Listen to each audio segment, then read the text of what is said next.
Boom! And we are live with another episode of the Brownwater Banter podcast. My name is Jared Seymour. My name is Joey Cates. It is Joey Cates, and we got a good show for you this evening in the studio live. We have Ryan from the Mississippi Commercial Fisheries United. Get it out. Well, I tried my best. Did what the best I could do. We're going to be talking about commercial fishing, obviously, oystering, red snapper stuff. We're going to cover a lot of different topics. They're a nonprofit, if I got that correct.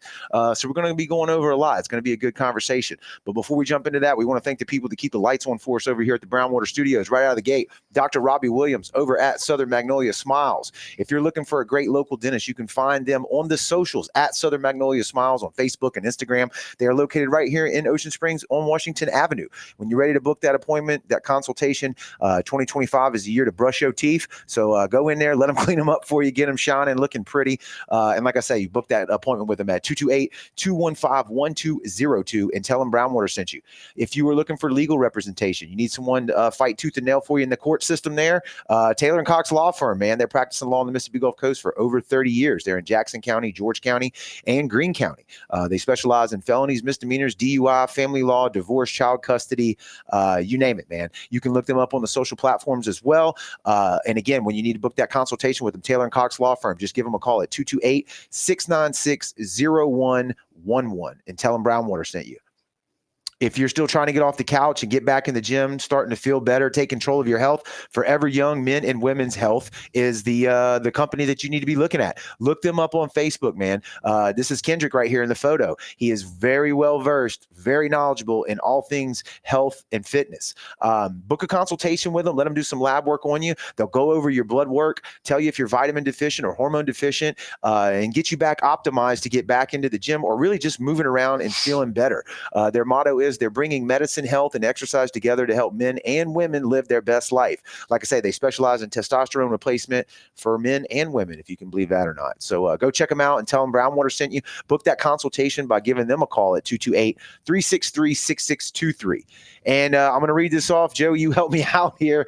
It is Monday, March the 31st as we record this, and it is still scheduled for this weekend, April the 5th. Yeah, still going. We still got registration open. We're gonna hope for the best. That's the 2025 Bay Rat Bash. The weather is looking a little bit questionable right now. One forecast is telling us it's not so good. The other forecast is telling us it's not that bad. So we're going to hold off for now and keep it. We're going to keep it on like it's supposed to, but we got our eye on the weather. But you can still go to brownwaterbanter.com, register for the tournament. If we do have to move it, we will let you know. You won't be left in the dark there. But it is a hardhead catfish tournament where you can turn the largest hardhead catfish into $1,000 for first place and $500 for second place. So it's going to be a good time. That's presented by us and the guys over at Fish in the South. We got some subcategories after that. If you fish the hardhead, you can also fish black drum, gaff top, white trout, redfish, if you're so inclined, and win money there. $400 for first place in those categories and $100 for second place in those categories as well. So jump over to brownwaterbanter.com, get registered for the tournament, and let's fish. It's gonna be a good time. Yep. Like I say, one of the forecasts is looking pretty decent. Well, I mean, weather people are right and wrong 50% of the time, anyways, right? 50% of the time they're right all the time. 50% of the time it works every time. That's why I don't really like to watch the weather or check it out like you do, because it pisses me off. You know? I just rather go fish and get rained on. Well, all right. Let's go with that. Yeah, let's go with that one. But anyway, all right. So let's jump into it, man. Ryan, first of all, thank you for jumping in here with us, being in the studio with us this evening. Mississippi Commercial Fisheries United. It's a nonprofit, like we said, right out of the gate.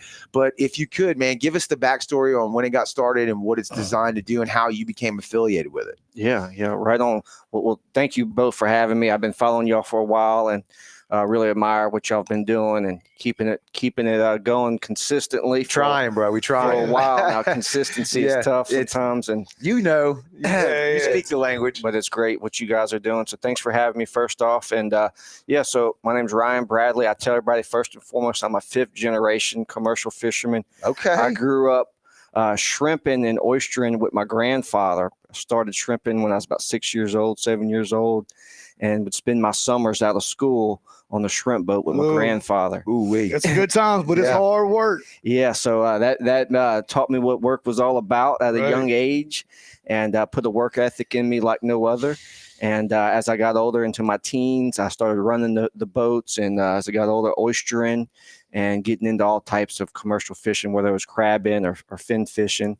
And it's been tough for decades now in the shrimp industry with the imports in the shrimp. And so I guess it was about 10 years ago, I got to talking with some other fishermen, and I was just saying, hey, there's all these things that we need to be doing to help our industry. There's all these issues we have.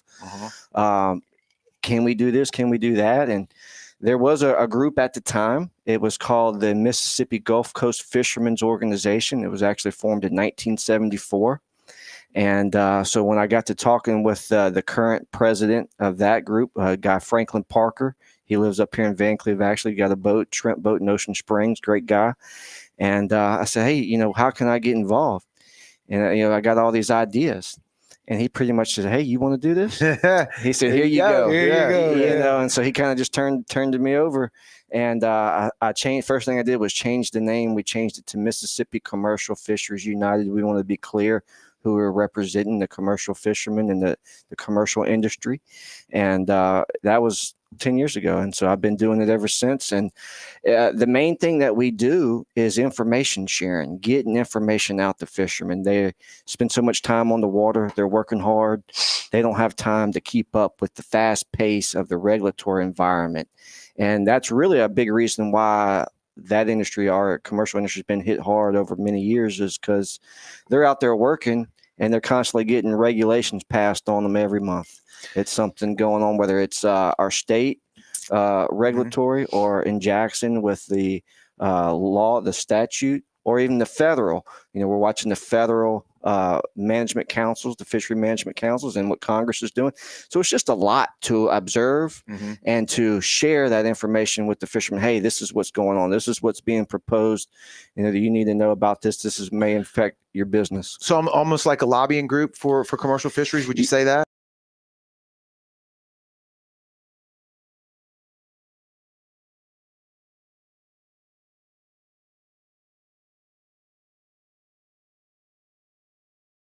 Yeah. So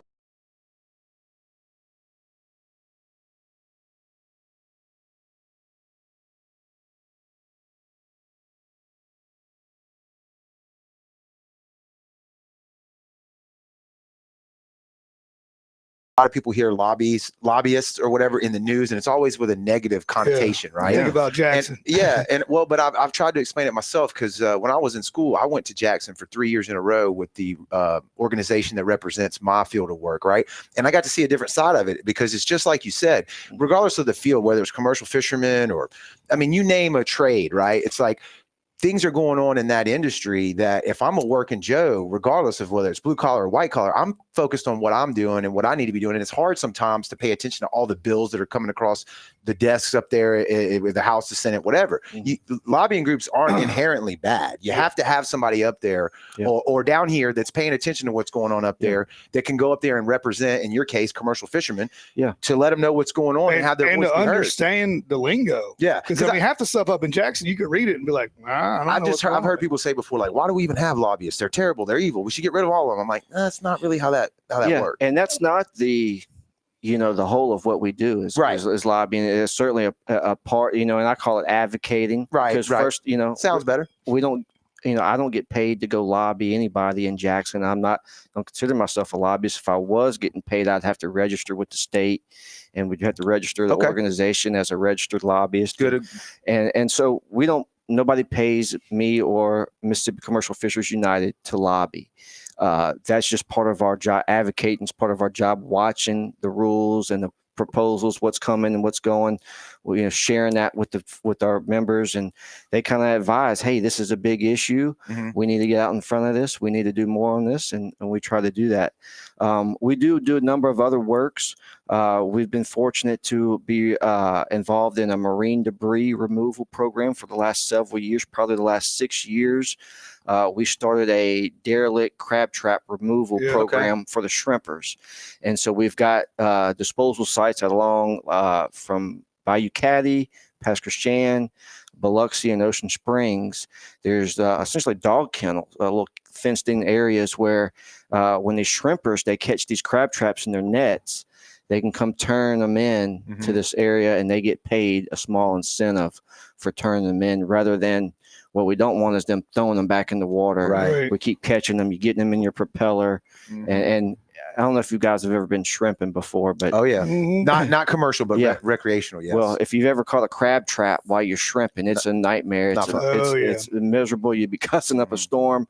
And when you're commercial shrimping and you got to deal with that reoccurring, it's money. costing money. Yep. And so you can lose several thousands of dollars in an hour when you've got these crab traps in your nets, and sometimes you got to cut them out and sew your nets back up. Right. And so we've collected over 4,000 crab traps in the last 5 or 6 years.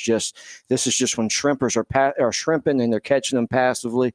They can go turn them in, and we pay them a $5 stipend for that. Wow. Nothing wrong with that. That's crazy to think how many crab traps are out there. Oh, man. yeah. It's nuts. No doubt. Yeah. No doubt. These guys, they get a ton of them. Yeah. Busy season, and it's unreal. So we've been doing that thanks to funding through NOAA Marine Debris Program. We've partnered with Mississippi State University.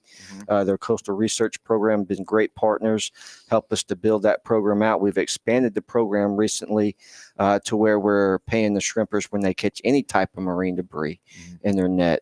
And so we're able to document that and show. You would be surprised. I mean, a lot of people wouldn't believe what you pull up in the net. I believe I can it. only imagine. No shopping carts or anything like that. Huh? Yeah. Joey probably, never mind. That's another It's conversation. a whole different conversation. But yeah, that's a different battle than we're used to talking to on here, because we usually stay towards the reef building, and throwing stuff down and why can't we expand? And it all goes back to the shrimping grounds, you know what I'm saying? And we don't really know that side of the story yet. Yeah. So like what he's saying is we've had DMR. We told you, in full disclosure for people watching, maybe this is the first time you've tuned into this episode or our show or whatever, but we are sponsored by the DMR. We had Spraggins on here 2-3 episodes ago. Something like that. He gave me this hat, and we've talked with them about a lot of, and then Mississippi Gulf Fish and Banks about building artificial reefs, and it's came up with the commercial shrimpers as a big part of that. We're going to get into some topics in this conversation too that has to do with why I'm telling you that we're sponsored by the DMR. But Joey's right. I mean, we've heard the Gulf Fish and Banks guys talk about federal permitting for artificial reefs, and one of the things that's different for us as opposed to even like Alabama or Florida is that our shrimpers over here, commercial shrimpers, we have to take them into consideration when we build these types of reefs. Yeah, great point. I'm very, very familiar with that situation. I know there's been some comments around, with like, what is it, the MRZ1 and MRZ2, I think were these reef permitted zones they were trying FH. to get. There's some news. I think there were some news sites that the Gulf Banks were working on years and always a work in progress. Yeah. But you think when you get down that Gulf, it's so expansive and there's all this territory, but when you get to shrimping, there's really only a small segment of that bottom that you control, because you get off to too deep, it's just not, they don't have the cable to get too deep, and there's only a few boats that go super deep with the Royal Reds. It's like 1,500 plus feet they go. Most of these shrimp boats stay in the 100 to 300 foot range, and so it's really a thin stretch of Gulf throughout the Gulf. And so when you start competing with that, there's some concerns from the shrimpers, and we supplied some track lines for the Army Corps of Engineers to kind of show where the shrimpers were shrimping at and how they could avoid some of the the incursions with when they deploy some of that gear. But I was telling you guys, I'm a commercial red snapper fisherman, so I certainly believe that deploying these reefs are a big deal. I know Alabama's done a great job with it. It seemed like they were a little ahead of Mississippi. And that was my take on it, was with GPS and side scan and all that type of stuff, that there should be some way, I felt like, that we could make both things happen, right? Still deploy these reefs and still have the commercial shrimping guys have their lanes, kind of like what I think you just said, as giving them the lanes to the Army Corps engineers. Is that right? Yeah. And I think that's what it was all about, just trying to point out to him, this is where we do shrimp, this is where we don't, and we can make sure we're reducing those user conflicts. And, I think it came up with the FHs, some of that stuff was sparsely populated, like there's still a lot of area within these pretty big boxes of Right, these FH right, where right. we could put a lot of stuff down. So, I think they've got that worked out now, and they're moving forward with some newly permitted stuff. But Okay. Yeah, they sunk a bunch of stuff. They sunk the super pyramids. They did a bunch of shrimp boats and stuff like that. So it should be back up and rolling if I had to guess. Is this the first commercial side that we've had on the show Probably. yet? I think Yeah, it is, man. yeah. I think you're the first guy, Hey, really, honestly. well, look, kudos to you guys for having the commercial perspective on Yeah. because We shot for the top. Look, We shot that's for the top. right. Yeah, yeah. That's one thing that we definitely want to do is hear all voices and all sides of these topics when it comes to anything in the Gulf of America. But we just hadn't had anybody on here yet from the commercial side. So, and like Joey says, we're more recreational guys ourselves. We're not commercial fishermen. So I'm interested to dive into a lot of these topics. And there's some groups that do more for the shrimpers in the federal. There's some bigger national groups that do a lot of work on the federal side. And I think that was the big thing is when you're permitting these things, just come talk to them first. You know, don't get it done and then say, oh, after the fact, this is what we're doing. Just say, hey, what we're doing. That way we can help mitigate some of these concerns beforehand. So your nonprofit, when it says commercial fishers, it's everything. It's the shrimpers, it's the Oysters. snapper, oysters. It's the whole blanket of commercial fishermen. Okay. Yeah, state and federal. Yeah, we have most are residents of Mississippi. Okay. Some are non. But our fishermen, some seafood dealers, some restaurants. Is your group membership based? Like, are these people members of your group? It is a membership base, and we don't enforce membership strictly. Okay. But what we normally do is $100 a year to join. Some type of commercial fishing you're involved in, or a dealer, or some tie to the industry. But then we waive that $100 if you do 2 hours of community service to the organization. Okay. And that could be going to one of these meetings, a DMR meeting or a Gulf Council meeting or something of that nature, or coming to one of our own meetings that we have host from time to time. And so, the commercial fishermen have been struggling for a while now. Oh, yeah. And so that's really why we're doing what we're doing, is trying to support them. So we're not real big on member dues, and we don't raise much money through membership dues. Okay. I was going to ask about the fleet. You said they've been struggling. What does the shrimping fleet in Mississippi look like these days? It's kind of a ragtag bunch, right? Yeah, look, I talk about this a lot with politicians. I was just up in Washington a couple of weeks ago. Got to talk about this with Congressman Mike Ezell. Yeah. And this is what I told him. I said, 25 years ago, we had over 2,000 shrimpers, commercial, just in Mississippi. Today, we have less than 200. I believe it. Yeah, 100% believe it. So we've done a lot within the industry to as far as sustainability, bycatch reduction devices. Most of these boats are using fish shooters, what we call a bird's eye fish shooter that helps a lot of the fish escape. We've been doing the turtle excluders for 20 plus years now. So we're doing all these things to make sure we're doing our part to be conservative and conservation. But all of these rules, and not just the rules, but the imported shrimp has really put a damper. The price of shrimp has made it hard for our local shrimpers to compete. Well, I was going to ask you what you thought it was that knocked the fleet down that far, and you can't not talk about imports. Globalization affects all different types of industries.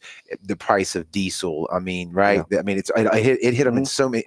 Bonnie Carey. I mean, every single thing has went against commercial guys locally, right? Absolutely right. Spot on. The diesel was the first thing we were seeing with the prices trending low with the imports, and you just can't compete when your biggest expense, fuel, is through the roof, and the price if you're getting paid for your product is down. You just can't compete. What do you think? I mean, how do you compete? It's probably not a simple answer, but what is something from your perspective, your organization's perspective, that can be done? There's a lot of great things we're working on right now, and I tell you, I'm feeling really optimistic this year. Okay. I'm feeling like we're on a turning point for our shrimp industry. I think we're going to start to see things rebound with the price. Couple things we've got going on is, one, you're seeing all throughout the country, truth in labeling. And in fact, Mississippi has a bill working the legislature right now, so that they'll be required to disclose country or foreign Country of or, origin. or Yeah. I think they've got it in Mississippi. They just have to disclose foreign or domestic. You're right. Yeah, Spraggins talked to us about that because they yeah. didn't want them to have to change it every single time Right. or have Where they got it multiple from. labels Yeah, from yeah. multiple Right. countries. It's just either it's from Foreign here or or it's domestic. imported. Yeah. And we're good with that. And here's the truth: is a lot of these restaurants, we've seen it with the Mahoney's and some of these other ones. Yeah. They're already breaking the rules, lying about what they're selling. Right. And so we don't necessarily need a labeling law to spank some of them for lying about that. What is happening that as a game changer, and we're going to probably see more of this, and I'm glad to talk about it, is rapid genetic testing. And this is a new technology that's taken place. And this is essentially they can send secret shoppers into these restaurants, get a very small sample of whatever the seafood is. They're primarily doing it with shrimp right now, and they can take it back to the hotel or anywhere, and within 30 minutes tell if they're lying or not. Oh, wow. If it's foreign or Wow. domestic. Yeah. What can you That's some get in? that's some Can you gangster get shit into right that there. test? Can you tell us what it looks for and all that stuff? Yeah. So I'm not a scientist. I don't know all the Right. scientific behind it, but it's a rapid genetic test, and there's a consultant that's doing this, and he's been going around the coast, the Gulf region for a couple months now, and y'all might have seen a report several months that came out. We did one here in Mississippi. He tested 44 restaurants, I believe. Yeah. And 36 of them failed. Yeah, I saw that Yeah. report. Yeah. Is that the one that was on WLOX? Yeah, Did you say yeah, that? yeah. Yeah. Because there was some backlash from other restaurants. I think they handled that pretty shitty, as a matter of fact. There was some concern about how the press was put out. It was terrible. It made it look like all the restaurants were tested, and the truth is, this guy was really just working off very limited funding. There's hundreds of restaurants throughout the state. We can't go test every single one of them. Right. But he did a small pilot test of 44 on the coast, Mm-hmm. and he did release the names of the ones that did right. So there was only 8 out of 44. Right, That's right. Yeah. Because then it automatically implied that everybody that wasn't on that list did wrong, and that's what was That making wasn't the case. That wasn't the Right. case, But yes. that's how a lot of them took it, which Yeah, I don't right. blame them, because Yeah. I'm reading it too. And the first thing I did was when I read through the ones that did right, I'm like, what about Yeah. such and such? Because they sell a lot of seafood and they ain't on this list. Right. Right. It's just the natural reaction to how people read that, Right. Now what the consultant refused to do was release the names of the ones that did wrong. And I can respect Yeah. that too, Yeah. to a certain degree, because there's a lot of, I guess it's like you got to prove you did it the right way. You don't want to just go out and slander somebody's business right out the gate. You know what I mean? Right. So, this technology is out there. These Right. restaurants are hearing about it. They're learning about it. They know it's out there. So if they still want to Mm-hmm. break the rules and lie about what they're selling or serving their customers, that's now, I think it's on them now. Oh, I think yeah. the folks are Yeah. going to know, especially if we get a labeling bill passed. And what we're telling the lawmakers up there in Jackson is, even if we get a labeling bill to require the disclosure, foreign or domestic, without this testing, we still don't know if they're telling the truth or Because they not. could just put it up in the window and nobody would know. Without the testing, we still don't know if they're telling the truth. And so we're doing shrimp primarily is what we're focused on, because we know that's the biggest fraud occurrence. But we're seeing this fraud in a lot of other species. Blue crab's another big one. Of course, you've seen with the snapper down here. Yeah. So it's a huge issue, and that impacts our commercial guys tremendously. Their bottom line when they're being undercut like that. I couldn't believe it. Like when that story came out, I was very much blown away by the two names. I mean, everybody knows Mahoney's and Quality was a part of that. Two businesses that I've known my entire life that I've ate there. That I think they have great food. I've had family members that work there. Like Quality's, I mean, I couldn't say enough good things about them. But then you read that, and I'm like, well, damn, man, that's not taking care of our own, And I think you kind of are. Maybe you didn't say it directly, but my take on it has always been sell whatever you want. I mean, if you want to sell imported shrimp, that's your business. That's your prerogative. Absolutely. But, don't deceive. Number one, don't deceive the public. Because if I come in there spending my hard-earned dollars and I think I'm getting this and you're selling me something that's inferior or not helping my community, I want to know about it. And number two, if I want to pay $2 more a plate or whatever it comes out to be to support the local fishermen, put it on the menu and let me make the decision. Me do that. Right? Absolutely. We hear these arguments, we can't supply everybody or this or that. And we're not trying to. Just don't disenfranchise us by lying to the public about what, that, hey, this is a Gulf fresh local product, and it's not. Hey, bourbon has different tiers of bourbon, right? There's your well that you pay a certain price for, and then there's top shelf, right? Yeah. The local guys can be considered top shelf, and you can pay extra for it. It's very simple.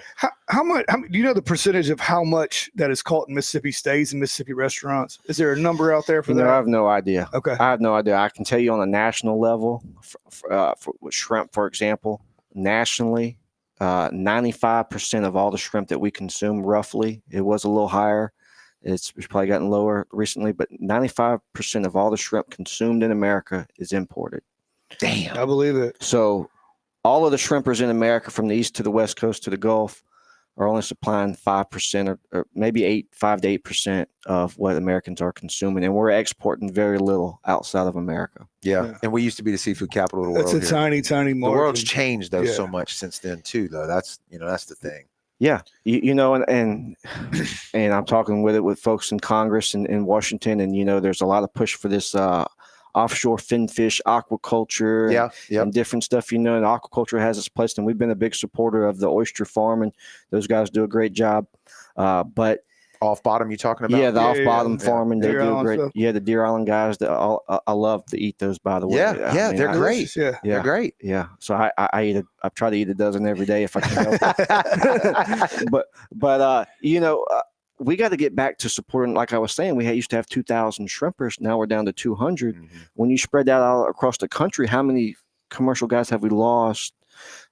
From our food production standpoint, it's making us more reliable on this foreign import, on these foreign countries. And from our perspective, it starts to become a national security issue. People don't see it as that, but perfect example during COVID, when our supply chains start breaking down. Man, I love to know a fisherman. Because, absolutely. I'm going down there.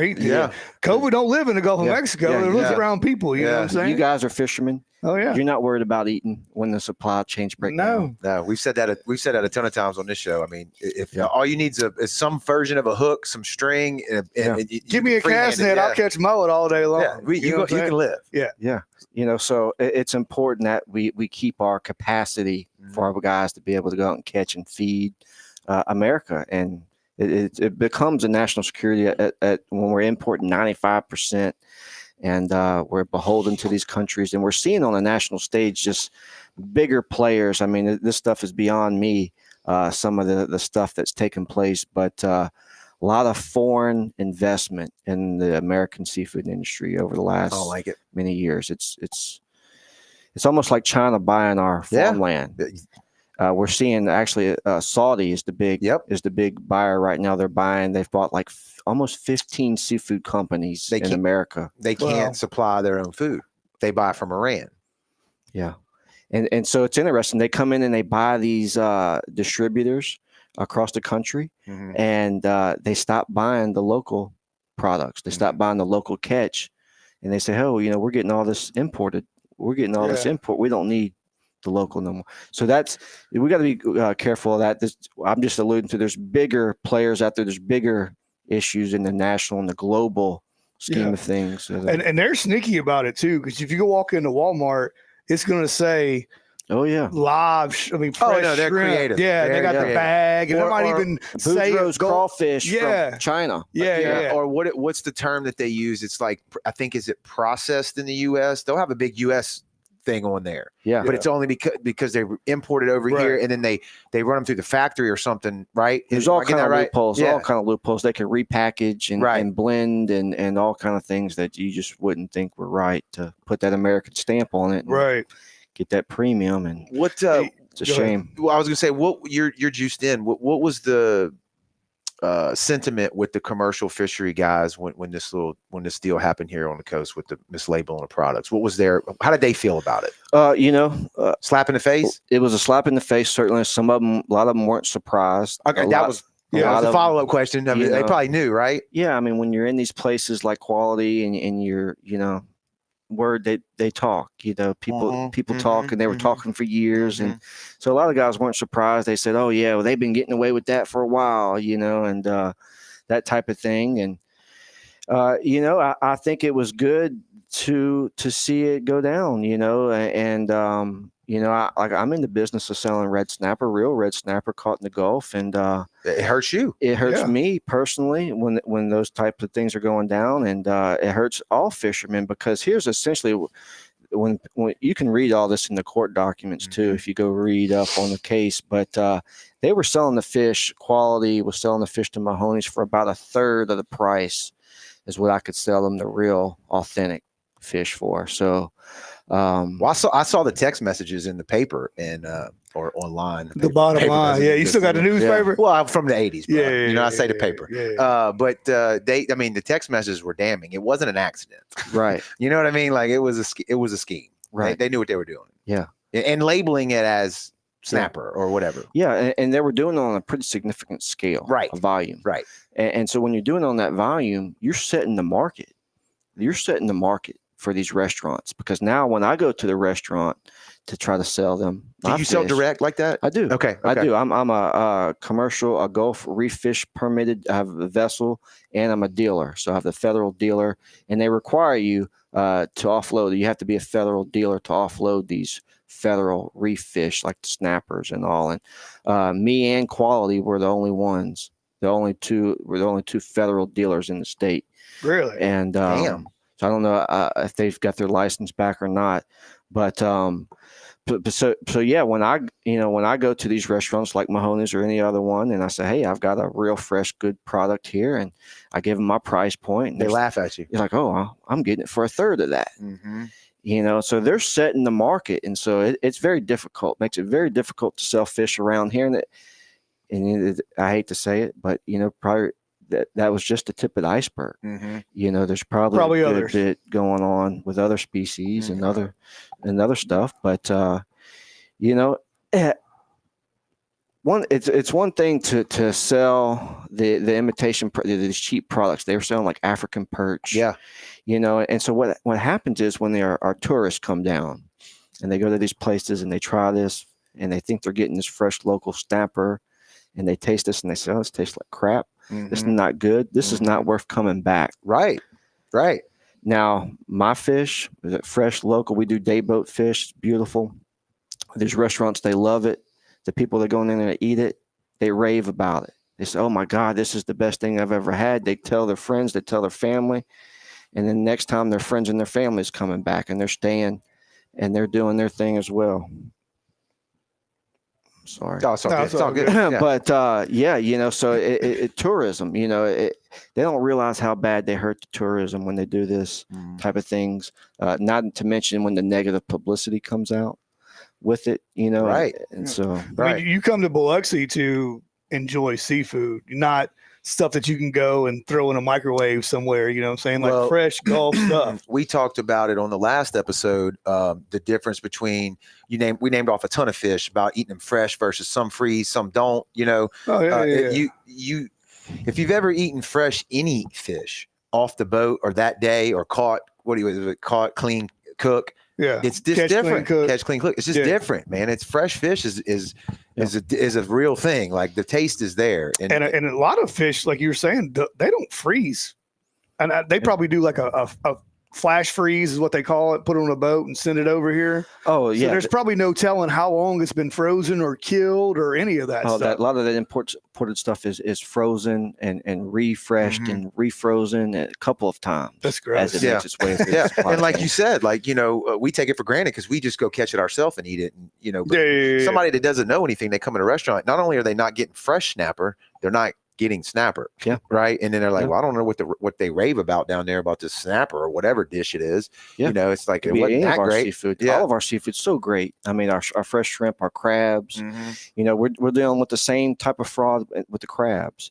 And if you go in a lot of these restaurants, they're doing, and I'm not calling any out. Yeah. But you go and you get you some crab claws.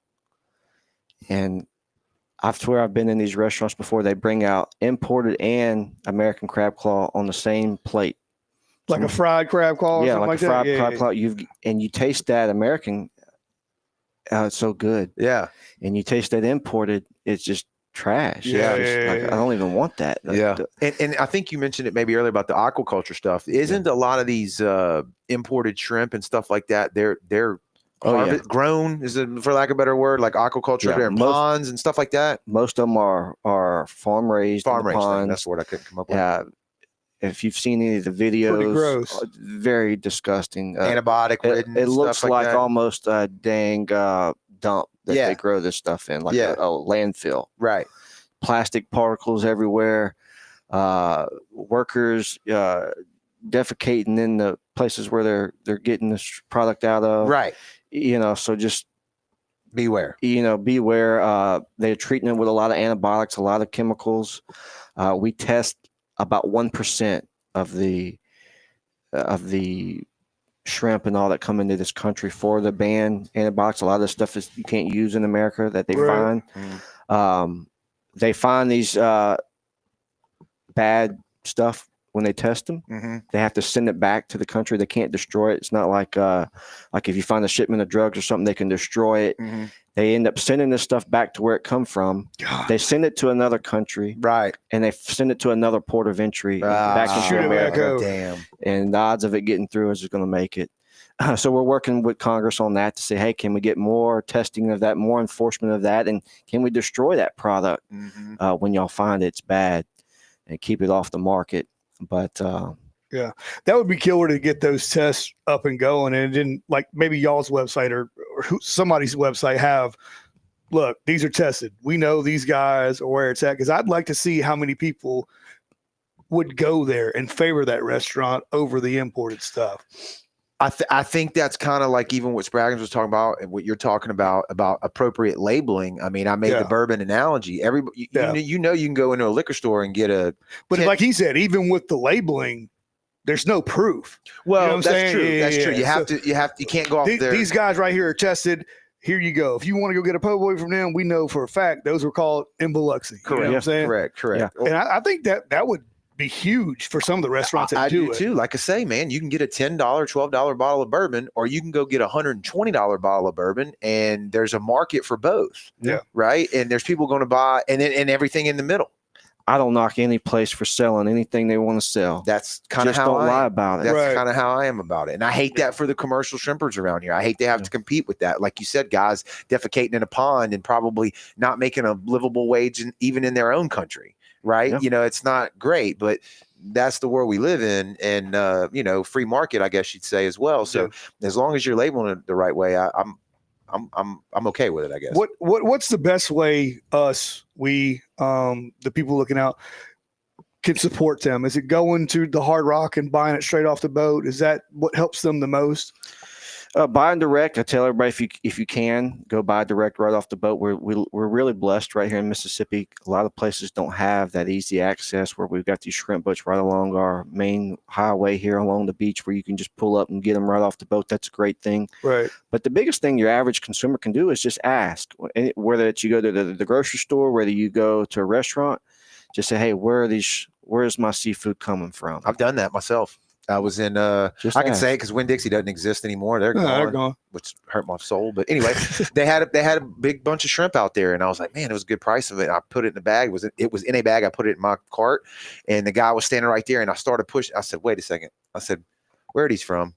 And he looked at me. He's like, I forget what country he said. But it wasn't right down the road. Yeah. And I just looked at him, and I picked it up, and I set it back in the thing. And he looked at me, and goes, and I'm like, hey. Yeah, so just asking, you can make an informed decision whether you want that or not. And that's the best thing I tell people. Ask where your seafood comes from. And, a lot of these places, they'll show you the box. They'll show you, they're happy to tell you. And it's not just to for them to say, hey, I got this from Quality or Desports. Right. Or wherever the supplier. That's not enough. You need to know where the product was caught, where the country of origin. Ask them. And yeah, I think that's once those tests get going and stuff like that, I'm sure something like that will work out for them. And then I think that restaurant will get way more business. I being think so that too. way. I swear, yeah. I know it's bottom line, but when you go a little bit higher and then support all the local guys, I think people are going to jump to that level. I think if you make that a prerogative as your business and you market it that way, right? I think that, you know what I'm saying? Like, hey, we have this tier as well, maybe, or maybe you don't have that low tier at all. I don't know. Right. You know, You just go for the you have to gold. look at the books there, but at least if you're going to sell the well drinks, right? You do say, hey, we got the top shelf over here too, and we're glad to serve it, proud to serve it. Here's where it came from. Yeah, it costs $2 more a plate or $5 more a plate or whatever the number is, but we got it, and that's what we'd prefer you buy. You know, and yeah, I don't know. So we got on the shrimp. Yeah. Let's go to snapper next. You're Okay. a snapper commercial fisherman. Yeah. The recreational guys and the commercial guys tend to bump heads all the time. Can you kind of jump on that a little bit? Well, look, you know, it's interesting for those who don't, you know, I commercial red snapper fish. I've got a commercial reef fish permit. And, you know, for those of you or your listeners that don't understand how the commercial side works, it's what they call an individual fishing quota program, or IFQ program. Right. It's also called catch shares is the common term they use for this type of fishery management plan. But essentially, when they implemented the IFQ program for red snapper, they issued shares based on historic participation in the fishery. And essentially, those people who receive shares, they're able to fish that in terms of quota each year. So every year, January 1, the government sends them an annual allocation based on the percentage of shares they hold for different species. And it's not only for red snapper. Now they do a grouper, 12 different species of grouper, and 3 different species of tilefish under these catch share programs in the Gulf. So I wasn't one of the original. I told you I grew up as a shrimper and an oyster. I wasn't a red snapper guy growing up. So I don't have any quota shares. So I have to buy my shares, and we lease snapper shares. And is this like the federal reef permits? Yes. This is exactly what we're talking about. Yeah, right? yeah. So this is the Kings of the Gulf, or whatever that show was, where you buy the $30,000 permit, and now you get that. If you don't have it, you can lease it from somebody. Is that correct? So it's 2-tiered system. So you got to have the permit first. The permit gets you access to all different types of reef fish, like some amberjacks, mangrove snappers, triggerfish, right? Several different species. Now it also allows you to land the red snapper and the groupers and tilefish, but for those species, you have to have quota shares to land those fish too. So like I can go out and catch mangroves, amberjack when the seasons are open, triggerfish when those seasons are open. I can land them. I don't have to have any types of quotas or nothing like that. It just gets deducted off the cumulative quota that we're all sharing. That's more like what the rec guys go through. Yes. Correct. Yes. As far as the quota is concerned. That permit comes from local. So that permit is a moratorium permit. You can't get it. You can't buy it from the government. It's a federal permit. Okay. And you have to buy it from another person that has one. Right. So yeah, and they're trending about $30,000 right now. So to say, it's crazy. They've gone up. I should have bought more years ago. I remember when they were 5,000, and they've still. Yeah, it's kind of like Bitcoin. Yeah. 5,000. Everybody's like, that's too much. Yeah, I thought they were too much at 5,000, but now they're 30,000 and trending higher. But so you have to have quota if you want to catch snapper, red snapper, you have to have quota shares to go with it. So the way that the system has evolved, all these guys that were originally put into the program that had the historic catch got the quota shares. The program changed a little bit over time, and these guys realized, hey, I no longer even have to have a boat and go catch these fish. I can just lease these quota shares and do pretty good. And it's kind of the trend in this fishery has gone to this investor type of fishery where these wealthy are buying up the quota shares and they're leasing them back to the actual fishermen. That's nuts. Yeah, but that's how things go. I know. Man. It doesn't make any sense. That's like the guy, Unreal Angler, talking about the interstate battery guy who went up to Kentucky and bought 600,000 acres of land. Right? It's like that's just the nature of that's kind of the bad, air quotes, side of capitalism. Like that's how it goes. Yeah. So, we call it privatization. There you go. We're going to talk a little bit more about that with the oysters, what's going on with that with the oysters. But, and here's where it sucks for us as fishermen, and sorry to use that word, but no, they've heard it's an internet show. They've heard words. Yeah, you're good. I just lay it out for you. The price of these quota shares have gone up so high So you can buy the shares right now. You can buy the shares. You own them. That means that every year the government gives you whatever percentage of allocation that turns out to be. So they look at the total allowable catch for red snapper, and they say, okay, you've got so much percentage, and they do the math, and they say this equals, just say 30,000 pounds or whatever it may come out to be, and they'll say, there, this is your allotment, and you can go catch this every year. These guys are leasing these quota shares. They're selling for, you can buy them outright for around $40 to $50 a pound. Okay, and I'll start breaking that math down in a minute. Or you can lease them, at least annual allocation. You can just use this. So the way these quota shares work is they issue them January 1. You have all year till December 31st to use that quota. If you don't use it, it does not roll over to the next year. You just, it goes away. You lose it. So you try to catch everything within that year. And go ahead.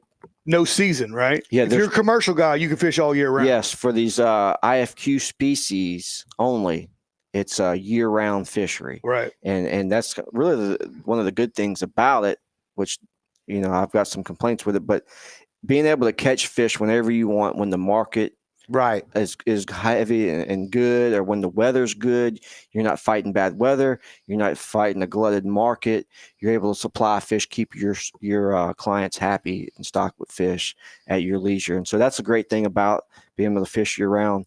But where we've got in this privatization plan of allowing, essentially we're allowing anybody to come in and buy these quota shares.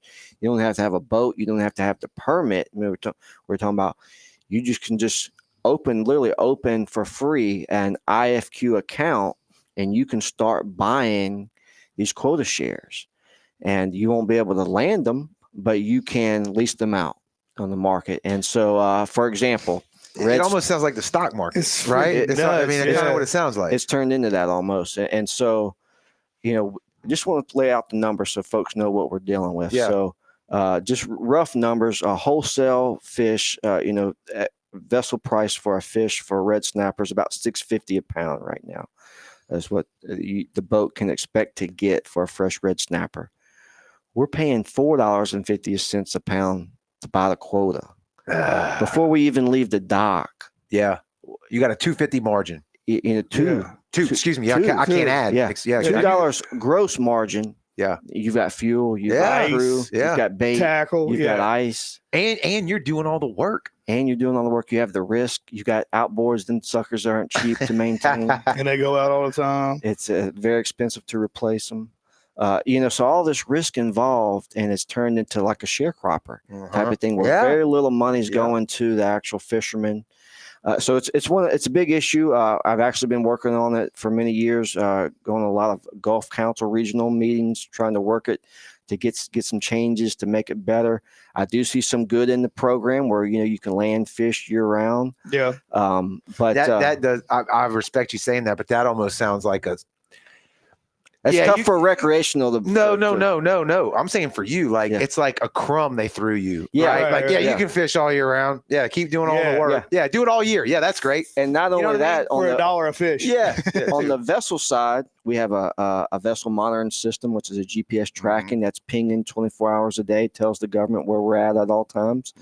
We have to what's called hail in and hail out. We have to let them know when we're going fishing. Yeah, and before 3 hours before we return, we have to let them know, and them as the federal government know when we're coming in. That gives them the opportunity to meet us at the dock and audit our catch. Is that NOAA? Yes. Okay. NOAA Fisheries, and they do a lot of enforcement with the state, joint enforcement agreements with the state as well. Okay. So DMR could be a part of that. Right. Yeah. So all the states have joint enforcement agreements. Their state officers are able to enforce federal law, and our state guys can get paid to enforce that as well, because there's really only a handful of federal enforcement guys. The states do most of it. I don't want to see them. But yeah, so then say, hey, you want to buy these shares? So hey, I want to own these shares, and that way I can have a long standing business and own these quota shares. Well, right now it's like $50 a pound to own the quota shares, and just to break that down, say you wanted to buy 10,000 pounds worth. That's $500,000 you got to come up with. Now you'll own those quota shares. Okay, you'll get that 10,000 pounds every year after that. But do the math. So if you're selling the fish at $6.50 a pound, that's $65,000 a year gross. Okay. And you still got all your other expenses on top of that. You know, if you've borrowed that money, you're paying that loan back. So when we do the math, it's about 15 years of grinding to pay that off to where you get that quota. Just to make your money, just to make your investment just to make your money back. And so that doesn't take into account, like you said, like all your overhead and expenses. No, ice, fuel, right? Upkeep, tackle. Yeah, in crew. 15 years, you're going to replace a few motors during that time. Oh, yeah, there's no doubt. You know, you're going to do a lot of maintenance on your boat. So, this putting our young fishermen in this. Imagine being a young fisherman trying to get a foothold in the industry, and somebody's telling, hey, man, you got to go take out a loan for $1 million to what's one thing just to get enough for a boat, let alone a line of credit or something to buy this quota, and it's not titleable. So no banks are touching it. You can't. Nobody will finance this stuff. Now there is a federal finance program that NOAA runs, but it's of course they do. Yeah, of course they do. What is it, about 12% interest? I was going to say, and I bet is there a fee associated with that? Oh, there's all kinds of fees. Of course, collateral. I think there's only been like 2 people that's ever managed to make it through and actually get money from it. You know, somebody's cousin. Yeah. Or they got to let 2 through so they can say somebody did it, right? Yeah. Right. You can't turn everybody away. Right. Yeah. So these are things that we're all. We talk about the shrimp so hard to make it with the imports. We've got all these red snapper out here. Y'all know how good the snapper fishing out here. I'm glad to hear you say that. We're blessed. Yeah. We're blessed here in Mississippi. Now, what I don't like is all the rigs they've taken down. Yes. And we're talking about the artificial reefs. That's so important that we keep putting artificial reefs out because, man, there's not a lot of rigs left out there here in this block here south of Mississippi. When you said the money on that, when you said 10,000 pounds, right? And you said about how much did you say that would cost again to buy the shares? Yeah, about 500,000. Okay, now that is still the fisherman buying that from someone who owns that from the government, who's already like grandfathered in, right? So they're buying that at a premium. Right. Yeah, they're not buying it from the government. They're buying it from an individual. Right. Do you know why it was set up that way to begin with? In other words, why isn't those pounds even auctioned maybe yearly? Which I guess even that still you'd get bullied out of the market you have enough money by the bigger guys. But do you know why it was set up in that way to where when you buy, you own it, and that's how you own it forever? Yeah. So the theory behind it was that these guys that owned it were going to be more. It would drive conservation. Was the theory. The theory was that Sounds familiar. You own this quota, and you're going to take care of it better, and you're going to have a stake. A financial stake in this fishery, and so you're going to want to protect it, and somehow it's going to lead to better conservation outcome. Now, wait. We're just going to lease it all out and make money off of it. There is some truth in that. In the example that I remember reading about is lions in Africa, right? They were not allowed to be shot for. I'm going to butcher most of the story, but I'm going to get the point across. All right, you couldn't hunt them, right? So people poached them. Right. And the locals didn't care, and they would shoot them and kill them and whatever. Well, once they made it legal and put a price tag on those lions and allowed people to come in and pay to hunt them, well, all of a sudden now they're a resource, and the locals didn't allow them to be poached. Like, it was highly regulated, and the population of lions maintained, like kind of what you're suggesting that they were saying. Right. Yeah. So there is some truth in that, I think. But if one person does the person that owns that poundage, if that's the right way to say it, that quota, do they have to pay that? Do they have to pay a fee every year to keep that going, or they bought it once and they own it forever? No, either they were issued it from the government because they had historically participated, or they bought it from someone else outright. And they okay. So if somebody wants to outright sell it to you today, they could do that if they wanted to. Yes, but nobody's doing right. No, 100%. And it also reminds me of the token system for cabs in New York. Are you familiar with that? Yep. Okay. Yep. And I've read about that. You know, that was a not great system for the new and up and coming guys is a Right. super great system if you own The the old token. schools, Yeah. And then Uber came in and destroyed them. Right. A lot Yeah. of guys got stuck holding $1 million token that was worth nothing. Yeah. after Uber Just at showed the up. balloon now. Yep. You just soon throw it at a Mardi Gras Yeah. float. Yeah. Yeah. So it's a lot of the same thing, I understand the conservation argument. I'm not seeing it as much. What we've seen, so this privatization stuff's not new. They've been doing it around the country for a while now. We're kind of like the poster child for how bad it could go in the Gulf with the red snapper, because it's really like the numbers I was giving you. Mm-hmm. That's pretty bad around for most places around the country. But they all lead to extreme consolidation. All of these programs, the big guys are able to buy up more and reinvest and consolidate. And so you see a natural attrition within these fisheries where consolidation occurs.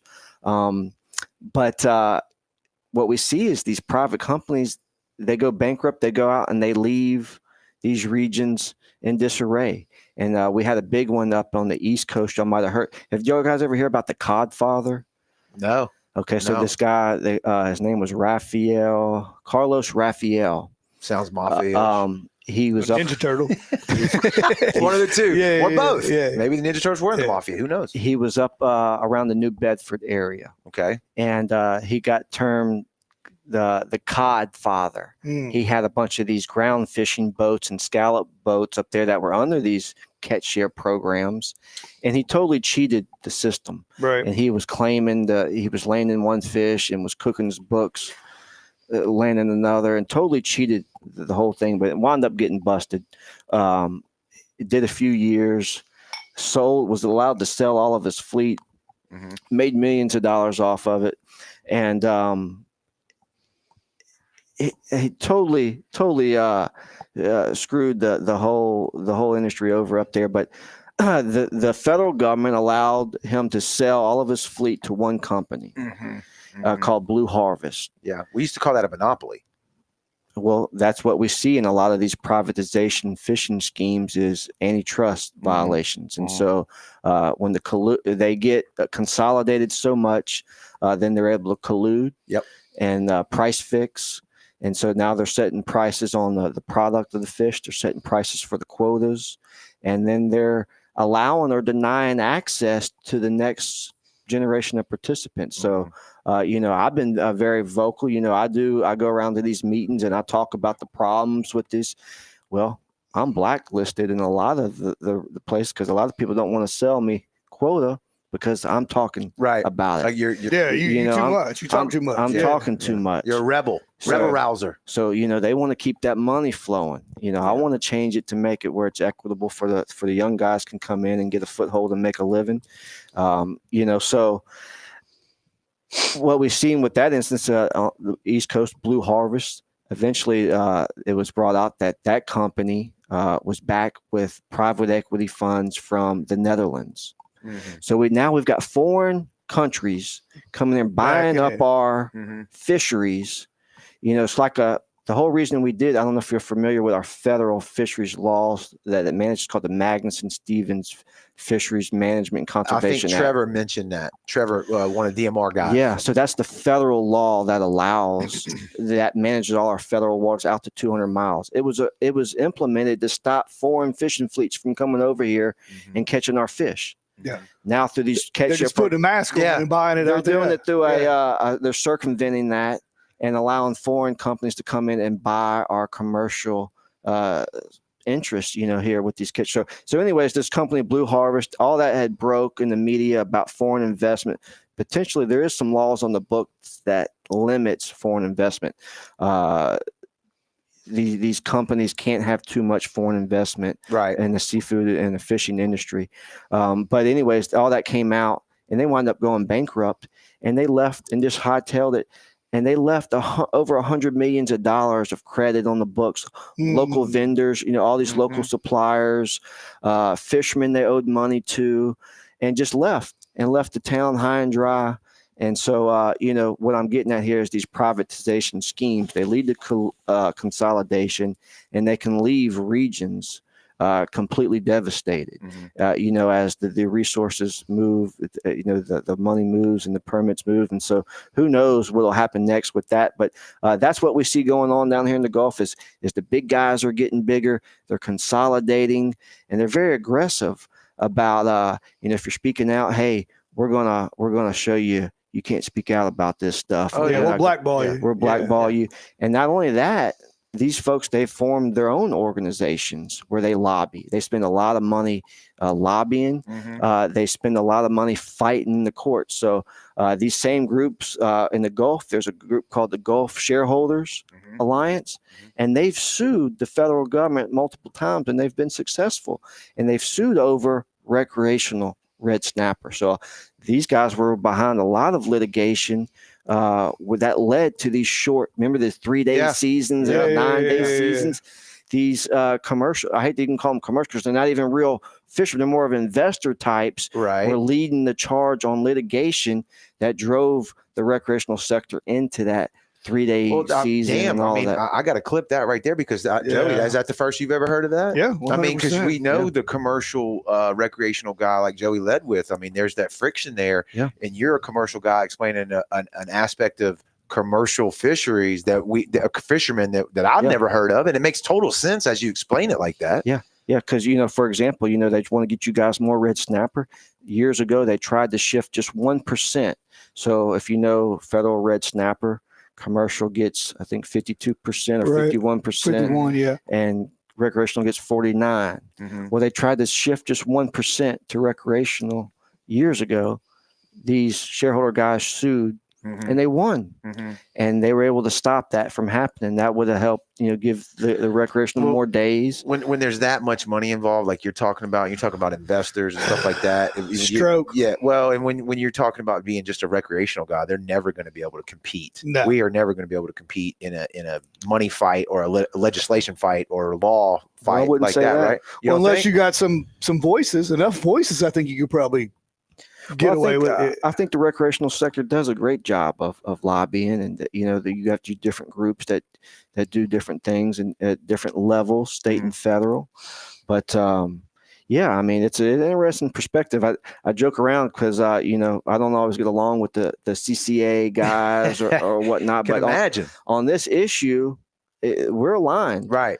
So we're very much aligned on this particular issue. I got a few more questions before we go to the oyster thing. Where we're at here, if you had a magic wand, how would you fix that? Because I mean, that's a lot of money that's entrenched, that's over time, there's some history there, right? I think as we can see in the news today, you turn on the news, it doesn't take long to realize it's not easy to change bureaucracies, especially when there's a lot of money involved and a lot of stakeholders that stand to lose that money. Right. It's not easy. Oh, I've been fighting it for many years, and I know exactly what you're referring to. And so, what I would say is the program evolved from its original intent when it was created. Or devolved. Or yes, and in fact, it was almost by design. It's almost what we found, that you won't believe this, but these programs were funded the way that they were set up. You had these national environmental groups like Environmental Defense Fund. I don't know if you guys have ever heard of them. They're a national or global environmental group, but they had received money from Walton Family Foundation, Walmart. They got a little bit of money. Yeah. To fund these privatization schemes across America. And not only are they doing it in America, they're doing it around the world. For whatever reasons, Walmart took an interest in this. And so, when the programs were set up, you had to be a fisherman. They gave the access to the historic participants. You had to have that reef fish permit that we talked about. Well, with that reef fish permit, you have to have a vessel tied to it. So by having to have all that, you've got some skin in the game. Well, where the program devolved, I was going to say, because that sounds like a great idea right out the gate, right? I mean, it was working fine. Right. Where the program devolved is there was a sunset clause in that, where after 5 years from the time it was implemented, the requirement to have that permit sunset.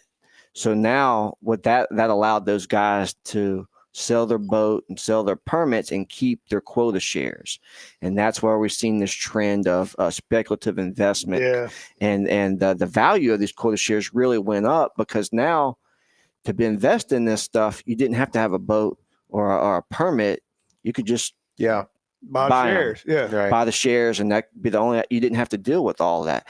Nobody really wants to have a boat and have to deal with the upkeep and all of that. I just want to make money. Right. Just give me the money. So we're just trying to say, hey, let's just go back to the way the program, the original intent of the program. Okay. And let's look at ways to what we call cyclically redistribute. It's called adaptive catch share.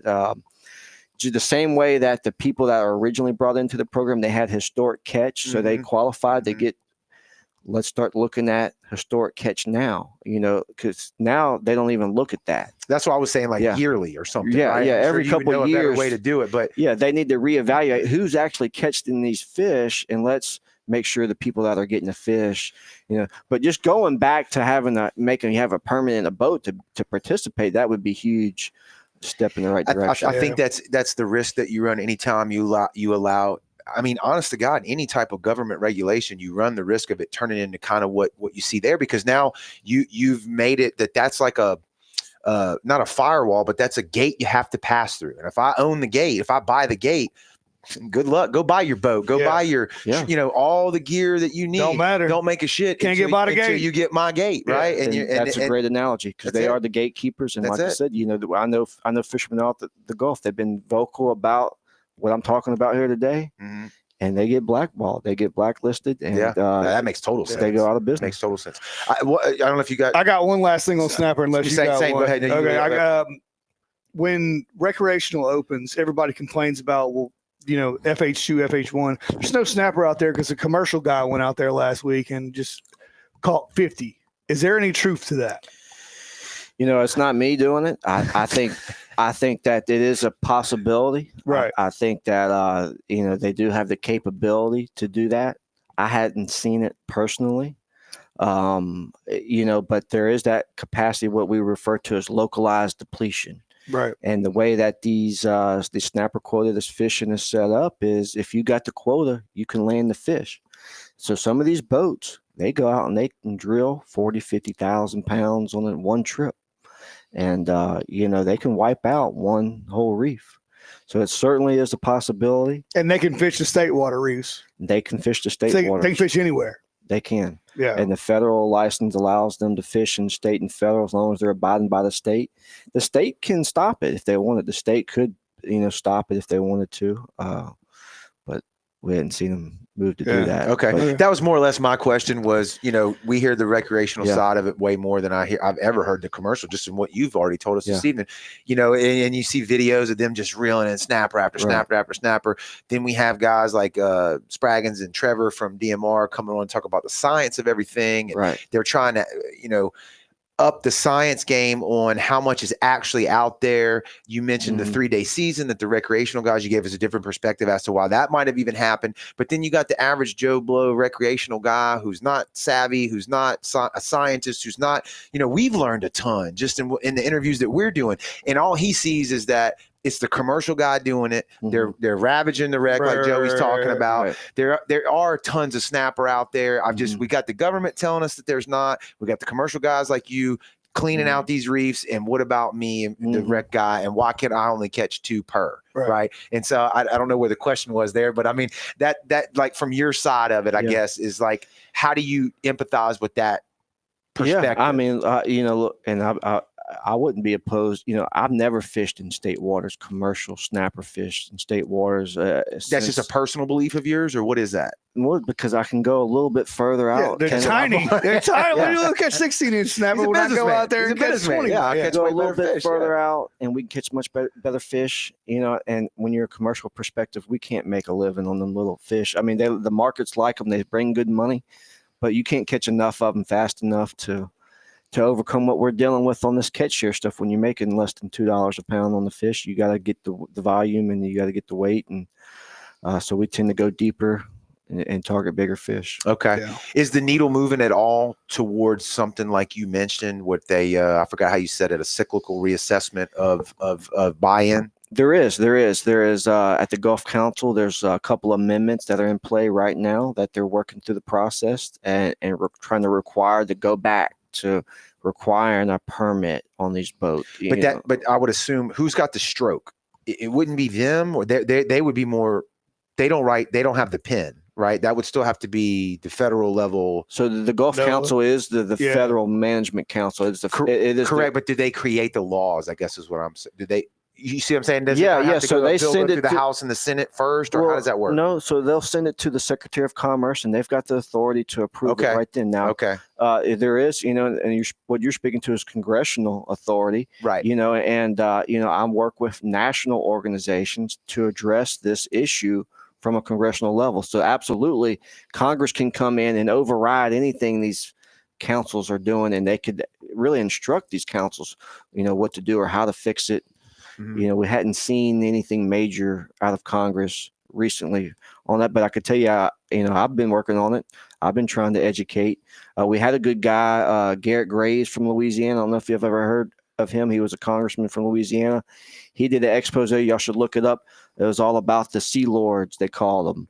These guys that were getting the snapper shares. Oh, yeah, the kings of the Gulf. Yeah, and he did it's pretty cool. He did a Probably went to dicks, but sounds cool. Yeah. He did a multi-part expose on it, and it was trying for years to try to change it in Congress, and they finally got him out of there, and so he's not up there anymore this year. But Congressman Ezel, he's in a great position to help us. Wicker's in a great position to help us on these types of issues. Ezel's been on the show. Yeah, before he got elected. He was sat in the same seat you were sitting there. Yeah, not here. It was a different studio, but Yeah, same thing. He's been great. I talked to him the other day. He goes and buys his shrimp right off the shrimp boat. So he's a local guy. Like he's from here. He gets it. I think Wicker's the same way. We haven't got him on the show yet, but I think he still supports the same stuff that we do. Absolutely. I don't know. I've heard different about that. Maybe so.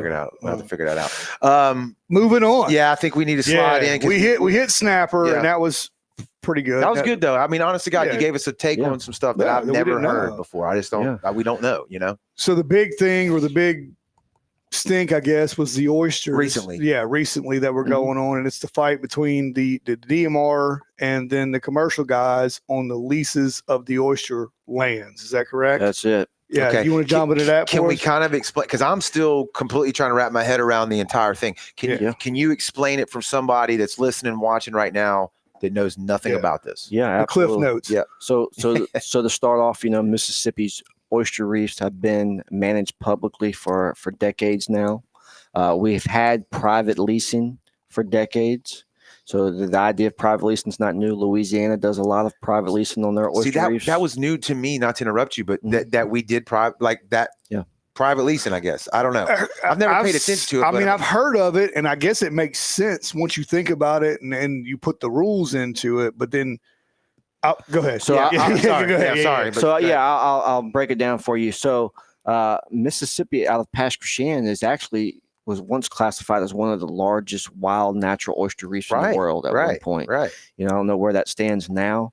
Probably way low, I would assume. We took a lot of damage in the Bonnet Carré spillway. It almost wiped out our oysters completely. On a good year, looking back in recent history, I think 08, 09 was our last good oyster year. We harvested over 400,000 sacks of oysters. That's a pile. So that's a pretty good chunk.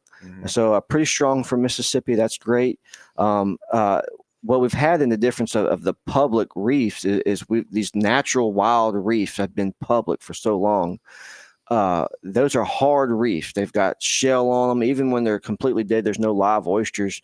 You're gonna go find shell. You're gonna find some grit. You're gonna find a hard bottom.